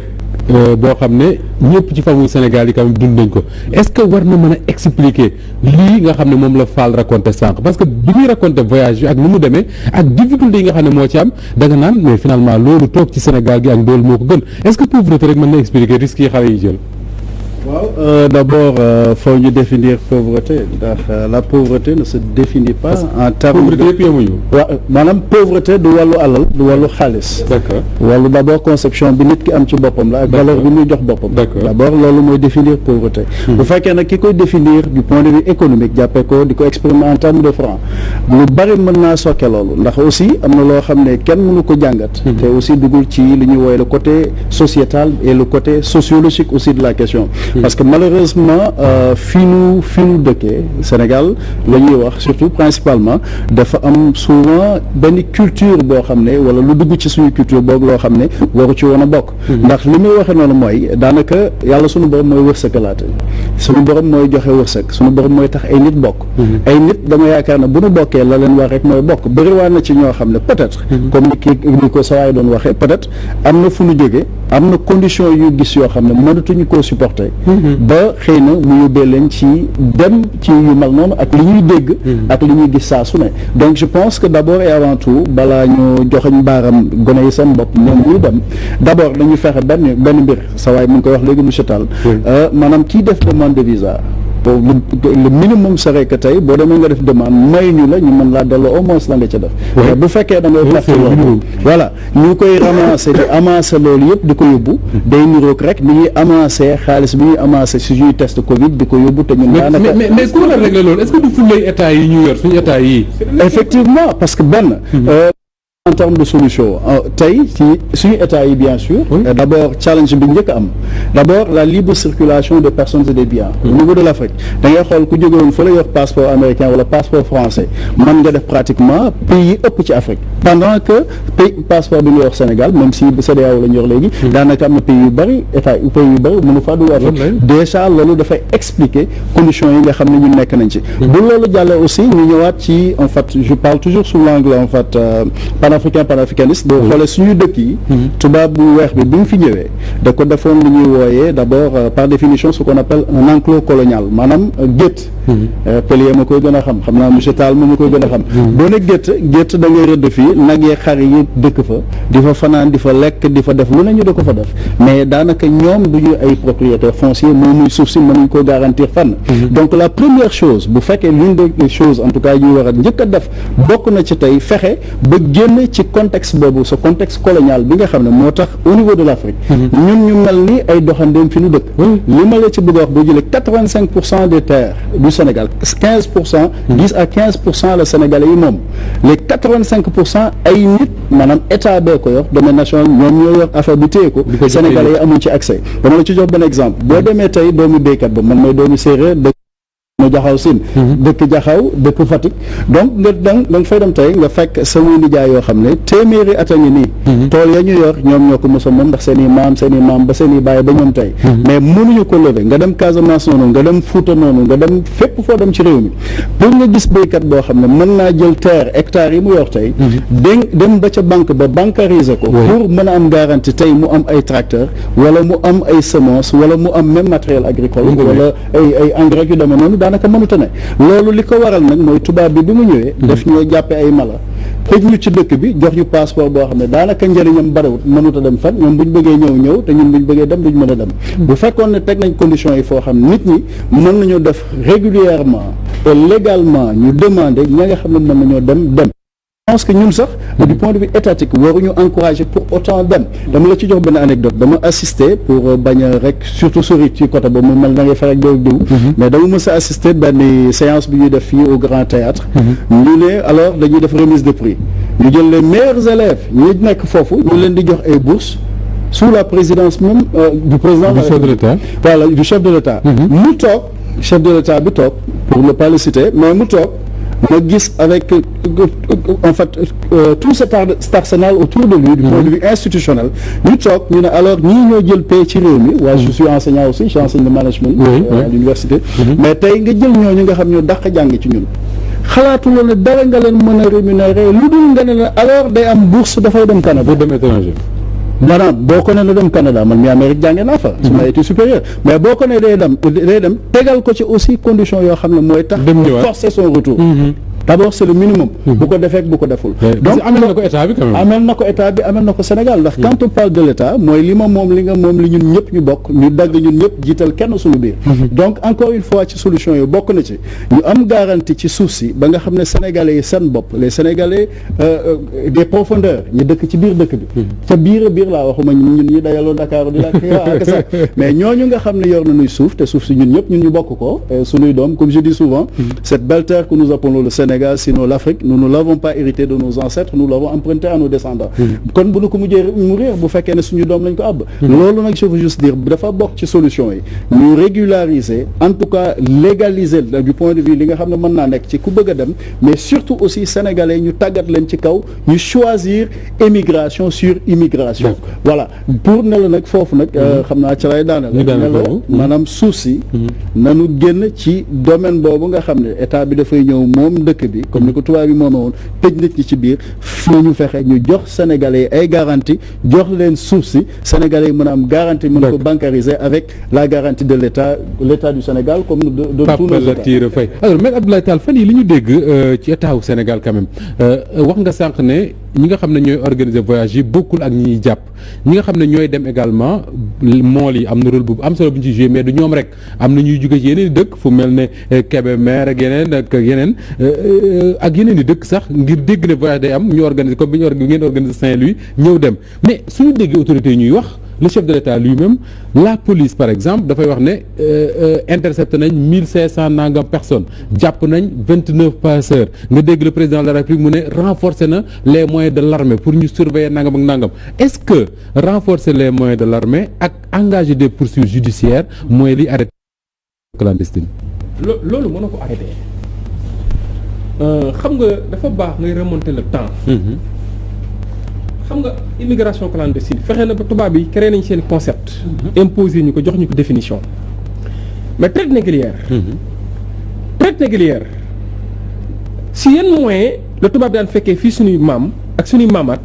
jàpp leen mu neex leen wala mu naqari leen ñu yeew leen yóbbu leen États-Unis wala yóbbu leen Europe ñuy liggéeyal waa dëkk ba foofu pourtant ay embarcation de fortune la woon. waaw. c'était une immigration boo xam ne c'était pas choisi du tout. C'était pas clandestine mais une immigration forcée suñuy maam lañ jëloon yeew leen fii yóbbu leen yëpp leen ci gaal. jaarale leen Gorée yëg leen ci ay bateau ne leen da ngeen dem boo leen demee ñu jaay leen États-Unis ñu dem bàyyi seen ñoom ñoo defar daanaka dëkk yooyu ba dëkk yooyu toll fu ñu toll. absolument ba ñëwee ba si bi lan lañ wax soxlaatuñu def seen dëkk ce qu'on appelle des forteresses tëj dellu seen biir def repli sur soi foofu laa waxee ni l'histoire n'est pas reconnaissante. parce que sànq léegi Pape Latir wax na ko te loolu mooy dëgg en réalité nous sommes des enclos on a été créé sunu tubaab bi boo xoolee ba tey jii waxuma la gétt mais gétt sax xar mi dina ne ci biir am liberté ci biir gétt gi wala bëy bi dina am liberté ci biir mais ñun même suñu biir dëkk amuñu si boobu liberté l'explication est très simple. da nga gis tubaab bi tey jii bu ko neexee mu jëlee mu ndekkee Paris añee Dakar reeree Abidjan soxlawul visa soxlawul leen billet d'avion la jënd dem yoonam et pourtant ay maamaati maamam ñëw nañ fii def loolu suñuy maam forcé leen ne di ngeen tukki ñun leen soxlawul seen tukki même bu fekkee amuñu ay immeuble amuñu ay gratte-ciel amuñu ay tali amuñu ay kii mais ñun on a notre paix on s'identifie à notre culture yor nañ suñu lépp suñu lépp beneen bi mooy da ngay gis li tubaab bi mën def mën a man reere ci Afrique du Sud tey ji man su ma xëyee mënuma ko sama doom mënu ko déedéet. là c'est là où je dis que l'histoire n'est pas reconnaissante loolu benn la ñaareel ba xam nga ñu ngi engagé ay poursuites pour revenir à ta question ay engagé ay poursuites judiciaires c'est ça rek renforcer les moyens de xam nga l'armée. immigration clandestine gars yi dañoo yaakaar ni sax ay 2005 2006 la commencé 1904 bien avant am na si ñu ma xam ne nee nañ si embarcation yooyu lañ jaar ay 1980 lañ demoon jamono jooju Europe amoon na sens liggéey amoon na la main d'œuvre était là boo demee tu travailles peu et tu gagnes beaucoup mais demetu noonu les choses ont changé la donne a maintenant changé oui. boo ñëwee taxa say doomu réew nga xam ni kii c'est une personne en difficulté xam nga personne en difficulté mooy kan tu as le devoir en tant que État nga jox ko emploi wala nga créer les conditions pour mu am emploi defoo ko tu as failli sur ce point moom jugoon na sax démerdé wu ba am emploi yow nga war ko sécuriser wu ko xam nga sànq maa ngi wax léegi mool bi bi nga xam ni dama jël exemple sama benn xarit mu ngi Mbuur Abdou Aziz Ndeen mool da la koy nuyu mool la dafa may faral di su ma woowee téléphone ma laaj ko fan nga nekk mu ne ma maa ngi Cap Skirring mën nga waaye sëñ bi yow sori nga Mbuur de mu ngi waa non dañoo campagne ci fii parce que dëkk Mbuur amul jën moo tax ñu ngi fii man nga ndax foofu am na jën mu ne ñu ngi yéeg ak a wàcc pour trouver la dépense quotidienne 1 mois après 2 mois après moo waat ka mu waat ma wala moo woo ka alors yaa ngi ci jàmm ana waa Mbuur mu ne ma noonu nekk Mbuur maa ngi Kayaar ma ne ko waaw lu xew Kayaar mu ne non parce que Cap Skirring amatuñ jën léegi Kayaar dégg nañ tàllaar feeñoon na fa mais ñëw nañ fii sax mais en réalité ma ne ko mais lan moo tax sa ba mu ne ma non bateau yi sëñ bi fii bateau yi mënuñoo liggéey ndax bateau yi xam nga récemment damaa gis benn vidéo bi circulé ma jàng ci lu bari ay bateau européen yi pêché ba yéegal seen i filet seen i mbaal jën bu bari ak jën yu mag nekk ci nga gis ay pêcheurs yaakaar naa c'est des vidéos qui ont été tournées ici en Afrique parce que da ngay gis ay noirs di sauter si fil kaw filet yi di jël produit bi di ko def si seen i gaal et pourtant ñi ne ci bateau bi ñemewu ñoo wax ñemewu ñoo parce que ñu ngi leen di wax ni vous êtes en train de nous tuer vous organisez notre génocide yéen a ñuy rey mais kooku solution bi nekkul nga fekk kooku désespéré amatul lenn lu mu def amatul sax yow yaakaar ne moom dëkk bi mu nekk am na fa liberté mu ñëw tax a dégg ko non dama lay yóbbu kaso c'est là où je dis que l'histoire n'a pas été reconnaissante c'est de l'ingratitude mu mën ni tëj nit tëj xale boo xam ne nii il était à la recherche de prairies vertes de meilleures conditions de vie pour en retour aider sa société aider ses parents mu ñëw taxaw ne que non maintenant say maam dañ leen daan yóbbu par force dañ doon dem tukki et maintenant waa Europe nee nañu parce que lii bu amee ñu tëj c'est parce que on a signé des accords sànq yaa ngi wax léegi accord bi Sénégal signé ak Sénégal en réalité c'est vrai ay pièges ñoo ne ci biir accord yooyu da ngay taxaw yu ne la non immigration choisie lay doon maintenant ñoom ñooy xool ñi soxla ñoom ñu ñëw en 2008 je pense que si je ne me trompe Sarkozy ñëwoon na fi oui absolument il parlait de ce phénomène de ce fléau maintenant ne non à la place de l'immigration clandestine maintenant on parle de l'immigration choisie ñoom ñooy tànn ñu bëgg en réalité ñoom ñooy soxla maintenant man li may ñaan état bi te loolu mooy la question pour y répondre de façon définitive daaneel foofu jël doomu Sénégal di tëj ci kaso de solution ñëw taxaw créer des chefs d'inculpation ab mool buy dem tukki nga ñëw taxaw ne que yaay trafic yow lañ toppee trafic de migrants je pense que ça c'est une inculpation de trop c'est des charges de trop la preuve bari na si ñoo xam te nii heureusement on a de bons juges qui réfléchissent boo ñëwee toog ak ñoom waxtaan ak ñoom expliquer leen conditions yi wax na leen monsieur le juge géej gi amatul jën en réalité ñii li ñuy def c'est des réflexes de survie xam nga baykat bi chance bi mu am mool bi amul chance boobu baykat bi bay bi mën na bañ a dox nga ñëw ba si dëkk mool ut fa lu mu yëngatu génn ci def fa commerce wala mu def fa leneen wala sax mu xaar mu yenu ay jën mais mool bi en réalité xam nga lu tax ñu naan lébu yi ndox rek lañ xam lébu yi sax dañuy defa naan lébu yi ay jën nañ parce que ndox rek lañ xam moom mooy seen environnement immédiat ñoo dem bay non lébu amul bu géej gi yàqoo lébu amul leneen lu mu def te loolu moo tax fan yi passé dem naa Mbour di fa procureur de la République ma ni ko dafa am lu ma taxaw di sàcc lébu am na ay beneen fier excès de fierté boobu sax ñi dañoo yaakaar ni kii wérul da fekk excès de fierté kese nag màgg fi dem na école wala demul école dina fi tedd dina fi gagné viam dina fi jàmbali nit ba ñeneen ñëw di ko jéggaan si mu leen di jàppale si dooleem d'accord te tey jii loolu yëpp jeex na bi lan moo ko waral mais licence de pêche il faut ñu wax si dinañ ci wax ci la ñuy jeexale mais comme moom maa ngi ñëw léegi dañuy waxtaan ak man ak moom sànq dafa may engagement yoo xam dafa ko jël te mënu ko bañ a respecter il faut ñu libérer ko balay mu jëm moom Mamadou Fall mais nga leeral ñu rek relation bi nga xam ne parce que ba léegi leeraluñ ko relation biy dox ci diggante candidat à l'immigration bi nga nekkoon yow xëy na keneen war koo nekk suba wala ginnaaw suba ak ki nga xam ne moom mooy passeur bi relation boobu lan moo ko établir. waaw non relation bi xam nga moom la ñuy wax xam nga 2006 par exemple. bon garaawul woon ni 2006 da ngay gis ko damay préparer pour dem. ñu koy wax ni ñëpp di ko dégg. amul du woon làqatu. amul woon làqatu. ñu tàggoo ñu gunge ko ca gaal gi loolu la bon. da ngay gis gaal gi dem. sa mbokk bu dem oote egg. nga xam ne egg na. mais moment bi mu demee moom moment bu baax bi parce que xam nga la moo am solo. mooy dem gi moment yi mu baaxee mooy moment bi nga xam ne mooy nawet bi fii. c'est pas pour encourager nit ñi dem vraiment parce que man maa ngi leen ñu jëm di siyaare. mais dama bëgg a jeune Sénégal. ku ci dugg ci gaal instant yi novembre décembre janvier mars. ci boo xeppee boo amul sens si géej ngay des tout est risqué donc ñun loolu. moom mal choisi. fi lay gën a bëri. mais nag loo gis dafa am lu ko waral dafa naa sànq wax naa pour ñu situer responsabilité yi. fa laa bëgg responsabilité yi parce que responsabilité dina ci bokk passeur bi. waaw dina ci bokk peut-être famille yi. dina ci bokk état bi waaw fa laa jëm. xam nga man fa laa jëm déjà maître wax na ci léegi broché na ko. gis nga phénomène bi 2020 bi. lan moo tax mu garaaw. mooy ñi nga xam ne mooy propriétaire yu gaal yi. ñi nga xam ñoom moom seen i filature di ay capitaine ñoo jël ñoom seen bopp seen i gaal jaay ko. ak matériel yeeg yëpp. parce que lenn lu jaay muy fii parce que amatul jën amatul dara ñu préféré jaay gaal mais c'est ça lan moo ko waral. donc responsabilité foofu état ci la bokk. te ne sa état bi signé na ay accord lire naa ko sànq. ci benn communiqué parlement bu Union européenne seen ñu voté di félicité wu ci accord bu bees bi nga xam ne Sénégal signé na ko ak am na sax si yu ko reprendre déjà je crois ay 10 000 tonnes jën la ñuy napp ci suñu kii par xaw ma la. xam nga état. état bi benn responsabilité dañ koy xaaj ci ñetti parties. bu njëkk mooy état bi ci topp. population yi di famille yi ñooñu la ak ñi nga xam ne mooy jeunesse bi. mais lan moo tax état ren ji 2020 ñoom ñoo ci war a jàngat. 14 ans ñu ñu toog teewul caari sermé gi ma dëkk mais dañuy wax ne mais 2006 la mu ñàkk ci ay ndawam ba tey li rey ci gaal yi rey ci géej gi famille boo seet rey na ko caari 2006 caari y a plus de 300 jeunes yoo xam ne dañu dee ci géej gi en 2006 caari sermé gi ma dëkk ñu xam caari sermé nawetaan am fa en 2006 pratiquement ndax géej gi yóbbu na jour nawetaan yëpp ak ay supporters yu ñu xamul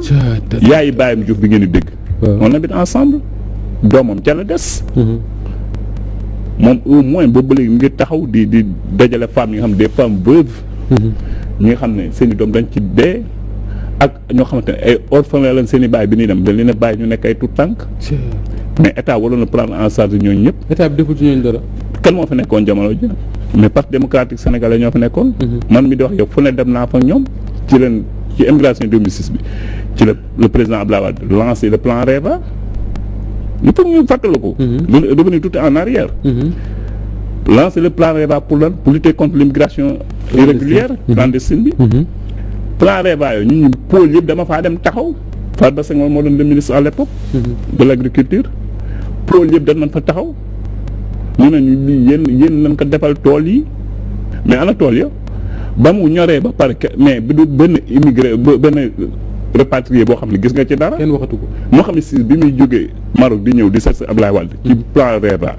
mais je suis la personne boo xamante ni maa jël caaro yi dem man maa wax ak Mohamed VI le roi Mohamed VI te preuve yi mu ngee ñun vidéo yeeg photo yi yëpp mu ngee ñun am nañu Sa Majesté digoon à l'époque mais bu ko joxee état Sénégal joxuñu ko ndaw ñi mais saa yi loolu mooy wax ji réinsertion bi nga xam ne insertion bu jeunesse bi kooku incombe l'état du Sénégal ñu taxaw tey gaal yi bu demee ba mu mel ni en 2020 accord de pêche yi ci la bokk accord de pêche yi la mer n'est plus lucrative kon suñu géej bu dul woon bateau tubaab yi ñuy ñëw di jël di yóbbu am na jën yu mën a tax mool yi du ñu dem effectivement xam nga dafa am ay mbaal yu ñuy mbaal diri mbaal diri waaw xam nga ko ne diri mooy luy dërëg dem teg say mbaal di jël jën yoo xamante ni gën ngay jàpp loo romb ramassé ko yóbbu sunu mool yi fi lañ daan départ Thiaroye-sur-Mer wala après Gorée tout juste ñu gis jën jàpp indi mais maintenant il dépense des 400 000 francs par jour ci carburant dem di uti jën et xamul loolu il retourne ñoo la gën a xam il retourne produit sans rien amener mais bu demee nag ba gis na nag waay ñun yooyu ñu dépassé woon ci ces matériels yooyu mën nañ ko jaay ay nit jël ko ne dañuy dem te gaal yi nag ñu dem di waa Bawol ñuy dawal gaal yi di dem de mais nag waa Bawol ñu ngi ci biir waaw parce que ay clients la ñu jàmbur yaa ngi ci jàmbur yaa ngi ci biir mais mool yi ci boppam moom la les capitaines ñooy dawal gaal yi donc phénomène bi li ci bees mooy bu njëkk xëy na borom gaal gi moo daan yóbbu gaalam ak mais léegi ki moom gaal gi moom da koy jaay keneen jël ko def ci ay nit yóbbu sa waay wax na ko léegi effectivement ñi nga xam ne ñooy dawal gaal yi mais ay passagers la ñu parce que ñoom bu demee dañuy dem jàll du mu ñëwaat des fois nag ñu dafa leen gratuit parce que ñoom ñooy ñi nga xam ne waree fay 400 000 ñoom ñu participer 100 000 ñu jël si 4 wala 5 la contrepartie mooy service bi ñuy mooy service parce que ñoom ñoo mën a yóbbu gaal gi parce que du sekkaan boo xam te ne man peut-être mën naa gaal tuuti lébu laa ci tafet gi laa juddoo mais ku ma jox gaal na ma génnal Gorée gi sa waay bu may génn fii léegi fi nga xam ne la jàllu ba entre Almadies et Dakar foofu nga xam ne ñaari géej gi fa la ñu daje mais boo demee këpp gaal gi mais bu dee ñoom den ko mën a contourner den fexe ba jàll gaal gi dem donc loolu moo ñu contribution nekk yóbbu voilà sànq wax na léegi xale boo xam ne 14 ans la am mais muy du écran te bari na li ñuy tuddee ay xale yoo xam ne am na ku ci siiw d'ailleurs ku journaux yi di wane fan yi mais ñoo xam ne ay xale yu tuuti yu nekk ci biir gaal yi loolu nag mooy nit ñi mënul comprendre te gis nga dafa metti dama ne man ku ma ci tegaat tey gratuitement ñu lay escorter sax du ma dem parce que la ma jàppoon ci dem bi mooy def ma ne ma départ Thiaroye-sur-Mer dem Île de Gorée. noonu nga ko yaakaar woon. noonu lañ ko jàppe woon. 11 jours ci xaru gi ñu ciy wax nag aussi tamit saa wax na ko sànq man du lu may nangu saa wax na ko. pour yow du xaru. déedéet mais suicide collectif mais jarul xaru fay xaalis pour xaru pour lan. amul fen damay xaru di fay xaalis mais jaru ko raay baa ngi fi dama nga tëdd train dër la wala nga naan poison dem sa yoon mais ñi dem yëpp yéene bu rafet moo leen yóbbu woon mais quoi qu'on dise aussi mooy nan leen sensibiliser mais ñu njëkk ci mbir mi mooy état famille aussi am nañ ci responsabilité. d'accord exemple Thiaroye-sur-Mer ma jox la ci responsabilité famille waaw ma jox la Thiaroye-sur-Mer tuuti dem na benn moment góor ñëpp dañu dem bëkki bu njëkkoon da ngay gis koo xam ne dafay bëgg nit di ko labat nekk ci dëkk bi ba war a takk nga gis Moodu bu yor fële lu mu yor loo yorul joxe ko jël ko say loxo mais boo gisee gaal dañ ciy dugg pour ne serait que pour boo ñëwee jël sa mais loolu ci la bokk dem na ba 2006 Thiaroye-sur-Mer sax bu nit mosaan a jugee avant 2006 sax jugee Europe ñëw yow boo àndee ak moom mooy sa xarit sax booy daal danaan laan ndiig mooy la ndiig maanaam da ngay ndiigu al toppe waaw subordonné quoi une personne ba yow da ngay rus a ànd ak sa xarit bi nga xam ne démb moom muy complexe de l'Occident bi doon wax mi ngi noonu bi ci des 2006 benn ñoo fi desoon ay góor yoo xam dañuy dem di seeti jigéen di ko labati xam nga lu mu la yaa katal yow mi ñëw di ma labat tàpp yi ñoo fi des mais mbëkki nañu tàpp yi mais léegi li ko def gi nga nag moo tax le mot Barça et Barsax man leen invité rajo Oxygène en 2006 ñu daal ko parce que fa la moo bi jógee nag Thiaroye-sur-Mer bu ko kenn jël jëluñu ko woon nag pour saboter wala pour forcer ñu sama benn cousin bu ñëw ba Abdou Ndoye moo woote daal ne ci direct ci rajo bi di wax ak man daal ni journaliste bi xam nga lan la fii Barça wala Barsax ba 2006 foofu la moo bi jógee 2006 boobu Barça mi nekk ci digg ndëndam ñoom étoog ñooñu nekk li ci des nag ma tëje foofu moom Moussa nga may ma ko tuuti Caaroy géej ñun xamee géej noonu lañ xamee woon tool yi Caaroy géej dafa bëri ay société te gis nga dafa am loo xamante ni état ñoo ci mën a taxaw ak les maires des communes yaa ngi dégg la responsabilité yi nga xam ne moom la société yi am RSE yi ñu respecté ko jeunesse bi mën a liggéey nga xam ne tool yi ñu dégg tey fi ñuy wax arène nationale bi mais tool yi Caaroy la ñu dindi ko mais l'état l'a pris daf koy arène jël kañ boobu ba léegi Thiaroye-sur-Mer ñu ngi taxaw ak taxaw di laaj seen alal jooju kañ joxu leen donc yooyu dañ ko ciy boole pour dénoncer ko quoi ñu wax ci responsabilité wu état mais également accord de pêche yi nga xam ne moom lañ wax ne tudd nga ko sax moo jur coow yëpp mooy nekk d'ailleurs suñu dernier tour de table mais comme Gor ca wax ja maa ko diggee woon ak yow que ne bu ñu accès ci waxtu wi dinaa la libérer nga dem pour respecter sa engagement parce que bëgguma nga dem fi nga jëm taax dañu ne Moustapha moo ko waral donc nañ la bàyyi nga dem lépp temps ñun ñu dem ma tàggoo rek bon Moustapha di sant encore vraiment ñi ci plateau bi yëpp di sant aussi Thiaroye-sur-Mer gépp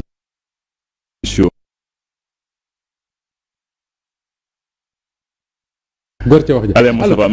merci beaucoup kontaan naa trop alors ce qu'on va faire mooy dañuy jël une toute petite avant ñu def suñu dernier tour de table pour parler de la responsabilité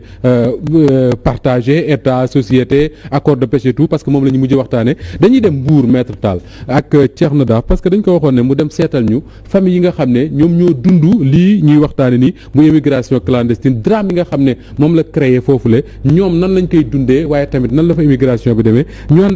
rapidement avant ñu ñëw tëj suñu émission. dama dégg rek xale yi ne ma dem na gaal gi tëmb bii ci la bokk. waaye dañoo ko yëgee di mu am ñi nga xamante ne ñooy topp gaal yi yenn saa yi di déglu rajo diggu naan gaal gi ter na daal ci la ñu am dem jikkoon ñoo laaj ñu ne ñu téereeguñu ñu dem ba sa woote na teer na Espagne ñu dem ba ca kanam xabaar bu wérul ñu ne amul ñu demati ba mu yàgg ñu ne teer na Mauritanie bi mu teeree Mauritanie nag am fa ay fan ñi nga xamante ne ñoo ci bokk nag bi ñu jógee Mauritanie ñibbisi ci la ñu am xibaar na moom bokk na si ñu faatu. ma ne bu ñuy dem duñu tàggoo dañuy nëbbatu rek waaw man damaa demoon Touba sax bi ma ñëwee rek lañ ma laaj ñu ne ma dem tailleur la woon da doon ñëw waaye xam naa yëfi xale yi rek ndax wax dëgg yàlla mënoon na métier torop waaye def seeni morom rek buñ jógee rek mu jóg loolu rek moo ko yóbbu xam naa ne ñu koy bañ demee ba am fan yi ñu war a teeruñu moom taxasoo naa ba metti wax dëgg yàlla waaw ñu may defal rek naan ma du dara jàmm rek la ba léegi xew dégg bi am rek ma soog a xam ne nag lépp mbirum moom daal dañoo toog rek fii lañ toog ba yàgg rek ñuy woote naan egg nañu alxames bi paase ñu woo ma ne ma àgg nañu ma ne àgg nañu ñu ne waaw xale yi àgg nañu fekk damaa génnoon dem Louga yóbbu nu seet ma ne alhamdulilahi rabbil alamin ginnaaw bi ñu waxaat ma ne ma àjjuma ji ñu waxaat ma ne ma teeraguñu déedéet ma ne kon da du baax lii daal laajee am foofu daal la sama xel daal di ñaawe ñu ma ñëwee nag ñu daal di koy yum le rek di wax ba yàgg ma xam ne affaire bi am na xale yuuxu gaal gi maanaam ci xayma daal su ma la xaymalee ay 100 nangam lañ 25 personnes ñoo ci ñëw ñi seen yaay di jël xaalis di leen jox ñi seen baay di jël xaalis di leen jox ñi di jaay seen matériel di leen jox man mii di wax ak yow gaal gi ma naroon a njëkk a dugg sama matériel laa tay la jaay ko sama matériel maa ngi ko taylee 600000 maa ngi ko jaayee 600000 machine kese machine bi maa ngi ko jëndee woon occasion Yoff 875000 bi ma demee ba dem nekk ci man ba ma koy jaay ma jaayee ko 600000 gaal gi bi may dem 80000 laa paas. 80000 waaw mais bu fekkee ca gaal ga ma njëkkoon a paas ñu triandé ma gaal googu maa ngi paasoon 350000 essence bi téeméeri bidon et quelque essence bi macha allah moom it ndox mi yëpp doy na waaye bi ñu déparé fii daw nañ 2 jours yoo xamante ni daw nañ ko ci jàmm ak salaam jàpp 4 jours di lekk di naan waaye si 4 jours yooyu ci lañ mujjee ak 30 bidon ndox yi nekkoon ci suuf yi bokk ak saako sose yi ci lañ mujjee gis ndox mi ci lañ mujjee gis lekk yi léegi nag ñun amatuñ luñ lekk amatuñ luñ naan yóbbuwaale wuñu ay jigéen. kon pour jigéen yi jaar bay ñëw ci gaal. loolu moo jaaxal nit. waaw am na ñu leen di gis am na ñu yoo xam duñ leen gis. benn jour daal la ñëw la ma yaay ma ne am na sama moroom yi dem nañ ma ma nekkoon si kër tam dem damay dem ma ne ko waale ma ne comme que nit dem na te ñu waay sa loxo tàpp toogal dimbale bi si tàpp daa yor ñaari ko dafa métti ma ne ko toogal ñu mu ne ma waaw yëpp bi waaye bu demee ñëw rek ne ma bu dee waaw du ma dem tey bu ñu ñëwaatee dara yaay ma daal damay dem ba benn bis mu ñëw dama yaay mu ne mu ne ma damay wàcc ci gaal. keroog bi ma tàggoo muy jeudi ci ngoon daal di dem ci côté 9h laa déggante ak benn magam mooy ki nga xam ne moom laa fi la nekkoon ba beru moom la bokkal ndey ak baay man baay rek lañ bokk ci laa ko laaj mu ne ma Assane dem na dugg na si gaal gi ba dem waaye xam naa départ gu ñu ngi yàlla muy jeudi ci ngoon ñu fanaan ba seddu vendredi xaw ma ci benn dëg-dëg mais yëg naa gaal gu tàkk mais automatiquement dañ ñu ma dama laajte gaal gi tàkk ñu ma gaal gi 50 personnes lañ ci fekk affaire yooyu ma ne comme loolu du gaalu mbëkk parce que gaalu mbëkk yi dañuy fi ay 100 personnes 150 personnes moo xam ne xañ na gaalu filaat ne yi ñoom ñoo am problème muy ci vendredi bi samedi bi ma xëy dajeeg sama benn xarit mu ne ma yow sa booy bi ndax def na ci dara ma ne ko booy bi depuis vendredi ci guddi jeudi lañ jógee jeudi la fi départ mais vendredi la ci guddi dama dañoo waroon dem mun ma non parce que am na ci genn gaal gu tàkk te gaal gu gaalu diw la te diw moomu sarak bi ci la duggoon ma ne ma ne ok amul problème ci laa dem ci magam bi muy góora nga xam ne moom la mooy ñoom ñëpp samay rakk lañ moom laa ber ma laaj ko mu ma effectivement si gaal googu la dugg waaw léegi nag bu ñu defee loolu ma toog ba côté midi ci samedi bi am sama benn waaye bu ñëw fi ni ma am na benn booy bu teer ca gaal ci laa dem ba ci booy bi ki newoon ca gaal bi mu ne man sax grand bu ñëwee sa oto ma daal li ma ci kaw grand ki newoon ci gaal bi sa lan la moom mool bi newoon ci gaal bi ma ne kooku sama rakk la mu ne ma ndax mën naa fay ma ne ko non mënu ko mën ma kon gëmal yàlla boo xoolee bi ñu màggalee ba léegi benn gaal moo fi dem dugg ñu dem ëpp na 30 gaal benn ci dugg ñëpp ci dëkk yi lañ teer liñ ci deele mënuñu wax nu mu toll li ma ci gën a métti nag muy Sénégalais yi xamaguñ ñu liñ ci deelee parce que ba maa ngi gis benn communiqué bu ministère de l'intérieur ñu génnee ko ñu ne ministère la génnee ñu ne ministère nee na 6 personnes xawma ñaata personnes moo dee jàpp ma ko li ci dee mu ngi jege na 1000 personnes li mu rey coronavirus rey ko waaw bu ñu ci yàlla nattoo dañ ciy deelee ñu ci tali yi la ñuy dee man de ci yàlla laa ko delloo rek dara dérangé wu ma ci bi mu juddoo canta googa ma cantoon wallaahi rombuwuma ko waaw mais en tant que waajur aussi sa doom de mënoo koo gis pour ñaar di ko ñaanal ak yooyu métti na de waaye nag ki gëm yàlla dëgg méttiwut ci yow de ca delloo waay ba rek Omar man méttiwu ma wallaahi méttiwu ma billaahi yàlla tax may wax kii xam na li nga xam ne moo demoon seetal ñu waa Mbour yooyu la nga xam ne départ yi ëpp fa lay amee jamono ji muy confirmer rek nga xam ne moo la fi doon waxtaan sax méttal que ni déjà li ñuy wax ne moo ci dee ñoom ñi nga xam ne ñoo ko dund ëpp na ko parce que ceex na mi ngi wax ne daanaka soo demee Mbour kër ñaari kër ñett yooyu yoo wañ yu ne dëj nga fa te buñ dee dëj dañ naan fii ñaara fi faatu fii ñett fi taatu mu mbir mu doy waar moo xam ne jar na ñu toog waxtaane également responsabilité ñi nga xam ne ñoom ñoo waral li am parce que c'est pas descendu du ciel am na loo xam ne moom mooy expliquer li am li koy expliquer bokk na ci li nga xam ne moom la ñuy tuddee les accords de pêche dinañ ci ñëw léegi ak Pape Latir ak Abdoulaye Tall mais balay booba Bamba Sarr xale yi bu ñuy dem am na ñoo xam ne dinañ ñëwaat am na ay moodu wala boog ay émigré yu demoon ñëwaat réussir une vie au Sénégal est-ce que ñiy dem ñëpp dañuy réussir foofu wala day am ñu dem ñëwaat am ñoo xam ne dañu dem des am ñoo xam ne dañu dem ñu gurgur leen def ci avion delloo si fii ci Dakar. très bien foofu laa doon bëgg a wax heureusement que sunu collègue bi kii. Fall. oui dem na parce que nee na immigré yi dañ daan nangu seen soxna yi mais immigré buy nangu soxna moom amatu fi. parce que immigré moom tal na noo dund léegi. parce que dañuy dem dans une situation de précaire. trouver fa des conditions xam nga tey ñoom bu ñu demee problème bi gën a mag. mooy boo ñafee ba dem. boo àggee da ngay am déception boobu ngay dund da ngay ñëw xool nga mel ni ku ñu jëlee vraiment Dakar yóbbu la sa àll ba parce que da ngay la nga yaakaar woon doo ko fa gis da ngay gis ay nit ñoo xam ne déggoo làkk bi nga gis ay sénégalais yoo xam ni da ngay ñëw fekk leen ñuy vivre dans la proximité dans le désordre dans des conditions difficiles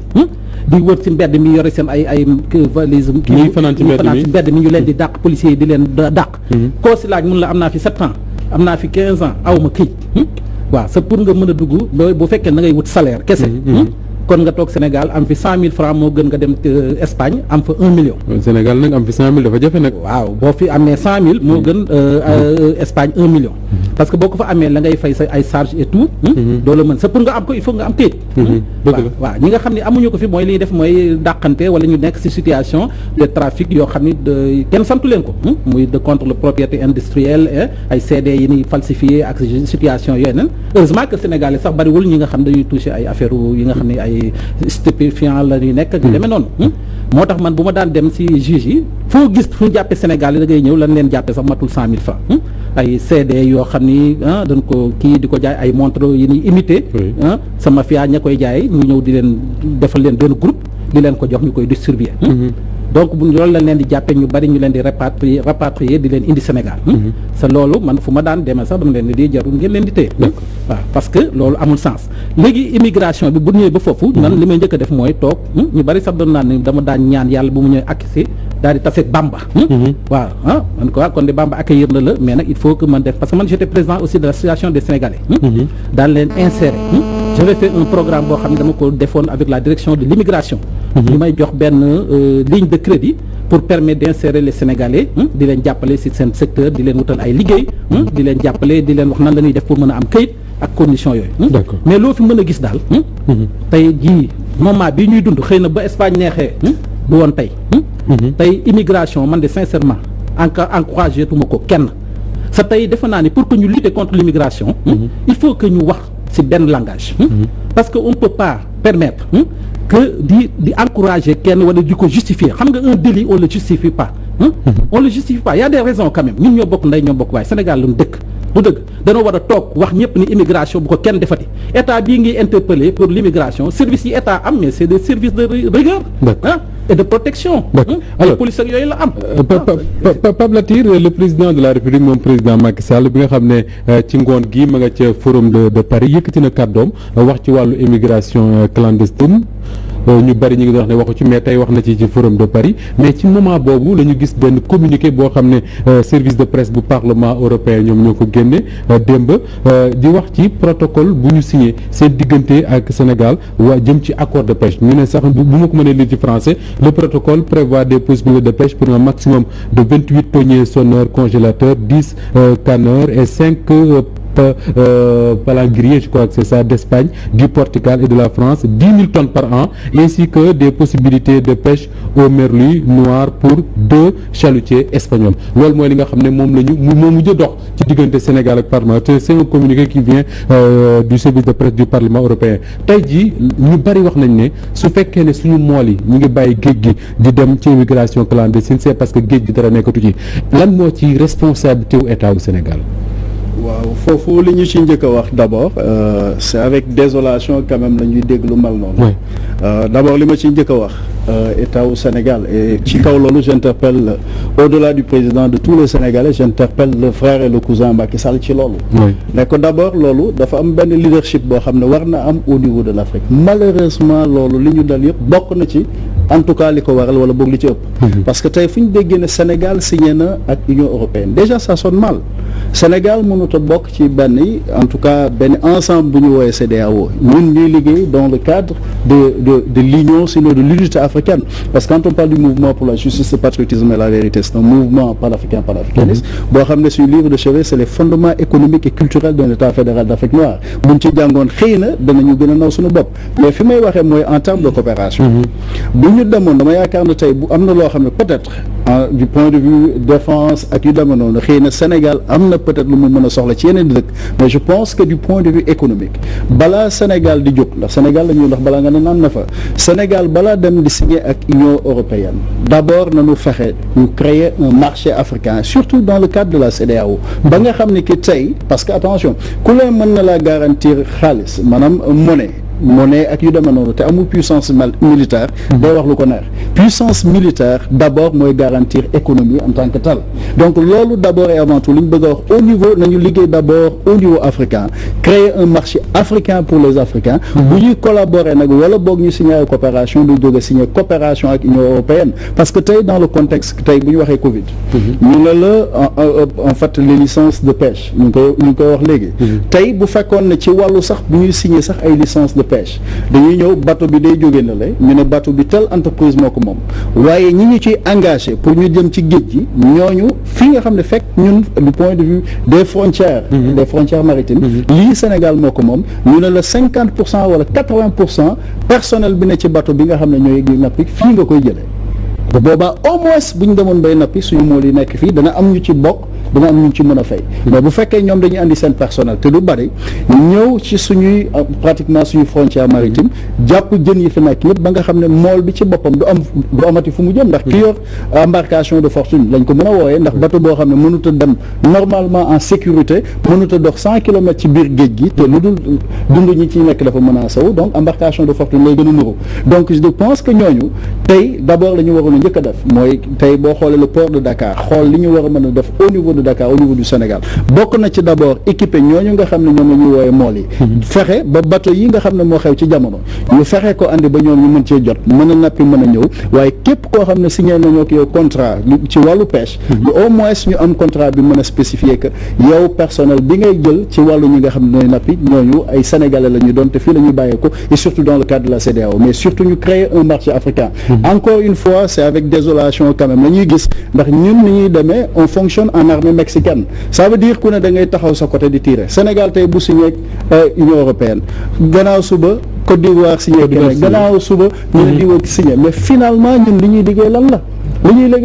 donc ci biir loolu la ñuy invité waat en tout cas le président de la République Macky Sall woo ko ci loolu ne ko il est grand temps d'abord ñu fexe nu muy def ba problème bi nga xam ne am na au-delà ñu wutal ko solution conjoncturelle ñu wutal ko solution structurelle d'abord ñu koy interpeller ci la nga xam ne waxoon na ko ci référendum mooy fexe ñu jël suuf si jox ko sénégalais yi ñu moom ko ñaar ñu fexe licence de pêche yooyu ñu xoolaat ko ba nga xam ne buñ ko mënta ñàkk a jox nit ñu ne la yow da nga mën a dem sa bateau mën naa dem 50 wala 100 kilomètres ci biir géej gi foofu ngay tàmbalee napp te bu loolu jàllee boo demee ba mënoo ñàkk jël nag suñuy frontière da nga ca wëlbatiku jël ñoo xam ne ki doomu réew mi la ñooñu daal di nekk ñi nga xam ne merci beaucoup Pape Latir Faye Abdoulaye Tall ñu jeexal ci accord de pêche yi parce que wax nga ko insister ci plusieurs fois tax na mool yu bari mënatuñoo am lu ñu dundee lu ñu yore seen njaboot ñenn ñi dem nañ napp ci yeneen i zone ñu ko mënul préféré dekk ay émigrés clandestins ci moment boobu la ñu gis le Parlement européen di félicité wu ci accord yu doxaat ci digganteem ak Sénégal est-ce que ñun nekkuñu di gën a saax-saaxee li nga xam ne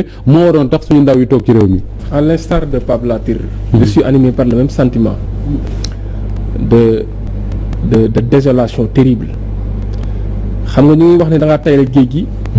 tey ñu ñëw am nañ firnde ni maintenant dañoo jaay géej gi xam nga man li ma gën a tiit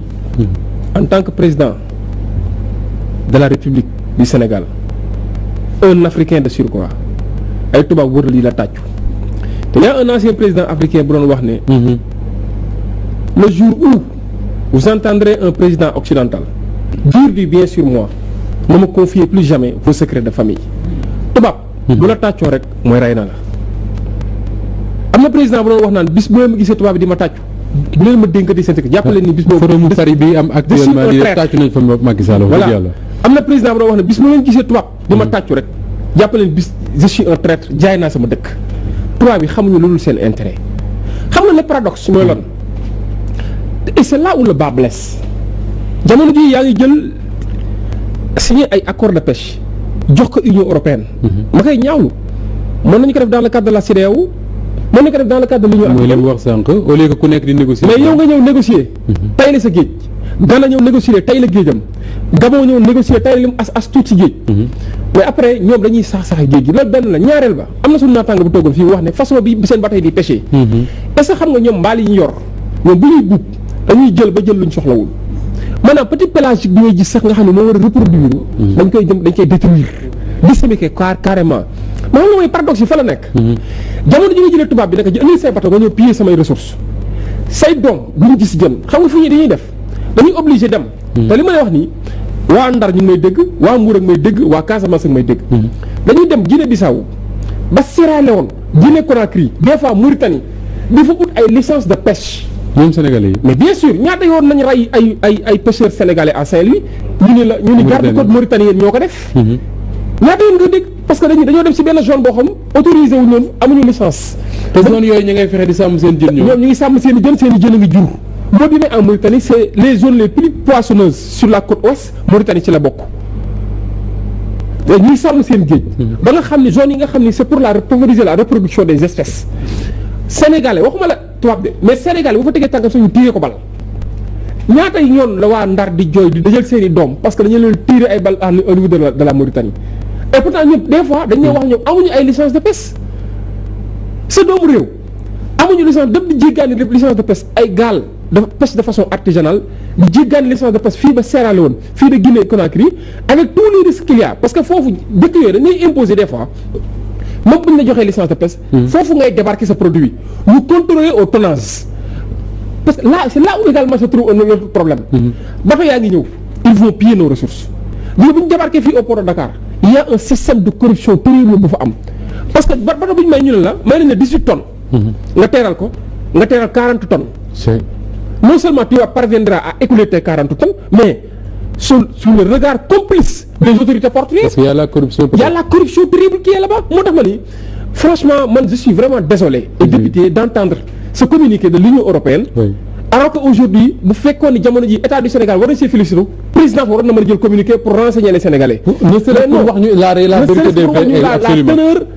la teneur les tenants et les aboutissants de ces accords de pêche te dañu wax lépp c'est comme au même titre que les accords de défense. gars yi dañuy wax ba ñu ñëwee ba nga xam ne tubaab ba tey ñu fi toog seen base militaire sànq wax nga ko li nga puissance militaire boo ko amul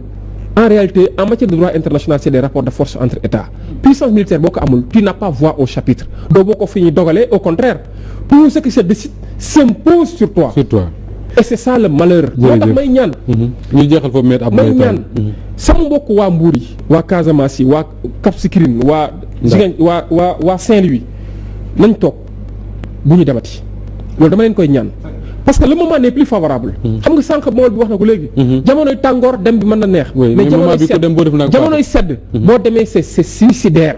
ñun ñëpp maa leen di ñaan bu ñu dem maintenant di interpeller les autorités politiques les autorités publiques.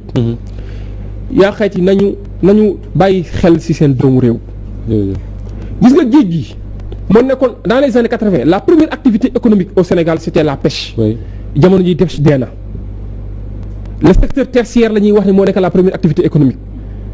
et c'est là où se trouve le problème secteur tertiaire. fu fukki nit waroon na nekk liggéey fekk benn nit mën na faa toog di def liggéey bi. ndax machine yeeg technologie yooyu. alors que y a pas d'industrie. gis nga ñëw suñu programme de campagne. au niveau de Pastef y a pas d'industrie au Sénégal. jërëjëf alors au lieu de favoriser l'industrialisation. on a tué les industries on a favorisé le secteur tertiaire maintenant même li ñuy lekk muy ceeb bi nga xam ne am nañ assez de surface assez d'espace pour cultiver dañuy dem di ko jéggaan bitim réew. jërëjëf maître Abdoulaye Tall avocat à la cour bokk ci parti bi di Pastef bokkoon suñu ay gan tey moom ak Ahmadou Bamba Sarr ancien représentant consulaire au Sénégal foofu la ci Espagne maa ngi gërëm baax Pape Latir Faye Pape Latir maa ngi lay gërëm wax dëgg yàlla amoon naa mbégte di la dalal tey consultant enseignant mais également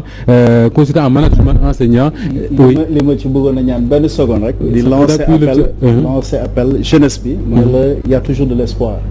nañu toog xaar mais ñun ñëpp nañu nangu li woykat bi naan. bu ñu yaakaar ne espoir dee na. voilà nañu gàddu ileer yi jublu ci mbéy mi. tool yi mooy Sénégal. absolument comme li ñu lay wax sunu gaal sunu réew. que l'espoir est toujours permis. ñun ñëpp nañu xam loolu. te fexe gëm loolu. c'est ça moi je pense que conclusion bi nu war a am effectivement mooy ñu encourager que ni bu kenn génnati. sama mbokk kay woo nga mool yële man woo naa waa Kébémer ak waa Jolof. c'est la première chose. ñëpp ñu toog ñu xam ni réew mi. danañ ko teg si yoon boo xam ni ñëpp danañu mën a taxaw mu défendre son intérêt pour que ñëpp mën a. gis seen bopp Ahmadou Bamba Sarr maa ngi lay gërëm baax a baax di la gërëm baax di gërëm suñu mbokk mi toogoon fii muy Mamadou Fall ancien candidat à l'immigration di gërëm bu baax toute l'équipe technique Pape Modou Pape Gora ak Pape Modou Pape Gora Gora ak Ibou ñoom ñoo nekkoon ci caméra bi noonu la ñu gërëmee Cheikh Tidiane Diop à la régie ak toute son équipe gërëm bu baax Ousseynou Sall ak Oustaz Assane Diouf mi nga xam ne moo newoon ci coordination émission bañ mën ko présenté ci conditions yi gën di ci profité di lancer quand même di rendre hommage à tous les émigrés sénégalais yi nga xam ne ñi ngi nekk Europe ñenn ñi bàyyi seen njaboot depuis 10 ans depuis 15 ans mënuñu ñëw ndax amuñu këyit te amuñu lenn lu yaakaaru toog foofu wut luñ teddale seen njaboot di leen rendre hommage di jaale également ñëpp ñi nga xam ne ñoo am ay parents yu faatu fu jamono ji ci immigration clandestine di ñaan yàlla na fi yem et que réew mi également ni ko Mettal waxee ku nekk jël say responsabilités ngir xale yi xam ne espoir am na fi comme ni ko Pape Latir waxee mbokk ñu ngi leen di gërëm bu baax a baax ci ànd bi ak Walf TV rawatina seen émission diine ak jamono ñu joxante daje alxames ak jàmm su neexee yàlla.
nee na ñëw nañ fi nage ni taaw mu ñaanal leen pour yàlla yokku leen ba nu yokk ko waaye yokk googu mu leen ñaanaloon yàlla yokku na leen ba nu yokk ko moom Cheikh Matar. ñaanal daayira Cees bu baax ndax am na ñoo xamante ne ay mag leen fi ba wopp mënuñoo jot ñoo egsi. nee na mu ñaanal daayira Cees bi nga xayte ne am na ay mag yu ci nekk yoo xayte ni seen yaram mu sudante moo tax mënuñoo ñëw ci bés bi waaye seen xel mépp ni ngi nguraan pay. waaye yëpp nañ ni ci côté daayira bi yokku na ay nit ndax ren am nañu gan yoo xamante am ñun ci suñu wàllu bopp ci daayira bi ñëw ànd ak ñun ci nguraan. nee na tey jii ku xool daayira bi xam ne ñaan nga leen ñaanaloon daaw ñaan gi ñangu na ndax ren yokku nañu mbooloo yokku nañu ay nit yokku nañu ay pas-pas te wane na ko jëf ji ak liggéey bi ak ñëw bi ak présence bi wane na ko. waaye nag beneen li gën a wund suñu ñëw fii dana ñëw ànd ak suñu mag Cheikh Mbarane indil ko projet bi nga xamante ne mooy jumaa Mbarane bi pour présenter ko jébbal ko. nee na li waral seen tànk bii li ko gën a yëkkati mooy tey dañoo ànd ak seen mag Cheikh Ngourane ñëw fii pour jébbal Cheikh Matar projet bi nga xamante nii mooy jumaay Ngourane ñu teg ko ci loxoom mu jël ko teg ko ci loxoom xalifa bi. nee na lii mooy jumaa ji nga xamante ni moom lañ fas yéenee defar indi ko Ngourane yeggale ko defar ko ba mu baax teg ko ci loxol Cheikh Matar moo nekk nii kon Thiès nee na Cheikh Matar am na fu mu leen teg de ku leen yëg la ku leen di ñaanal la ku leen jàppale la yàlla moom la dogal moom Cheikh Madior ñu teg ko ci bopp daayira bi kóolite gi dox ci digganteem ak moom ak yaakaar gi moom ci moom yàlla bu yàlla tas yaakaar liggéey boobu ñoo ngi ci guddi ñoo ngi ci bëccëg ñoo ngi fekk ñoo ngi ci ku ñu fekkul ñoo ngi ci ndax ñun amuñu ku dul kër Cheikh day Calaw te dafa wax ni kërug sëriñ li koy taal ab taal bu nu taal la li tax muy jël taalibe yi yoo ko xam loolu waxin la kon taalibe yi ñu gën a góorgóorlu xam ne sëriñ bi wàcce na ñu moom leen di des ci ñun la des waaye moom lu mu war a def yëpp def na ko macha allah ñu ngi leen ko ñaanal gudd fan yàlla bàyyi ko njaboot yëpp boole kër Cheikh da Calaw moo xalifa bi muy magam mu sët ci rek tëddu ko rek loolu la ñaan yàlla na ko yàlla yëg. nee na aajo bu fi waay indi yàlla na ko yàlla faj ci barke Seydina Muhammad sallallahu alayhi wa sallam barkeb Cheikh day Calaw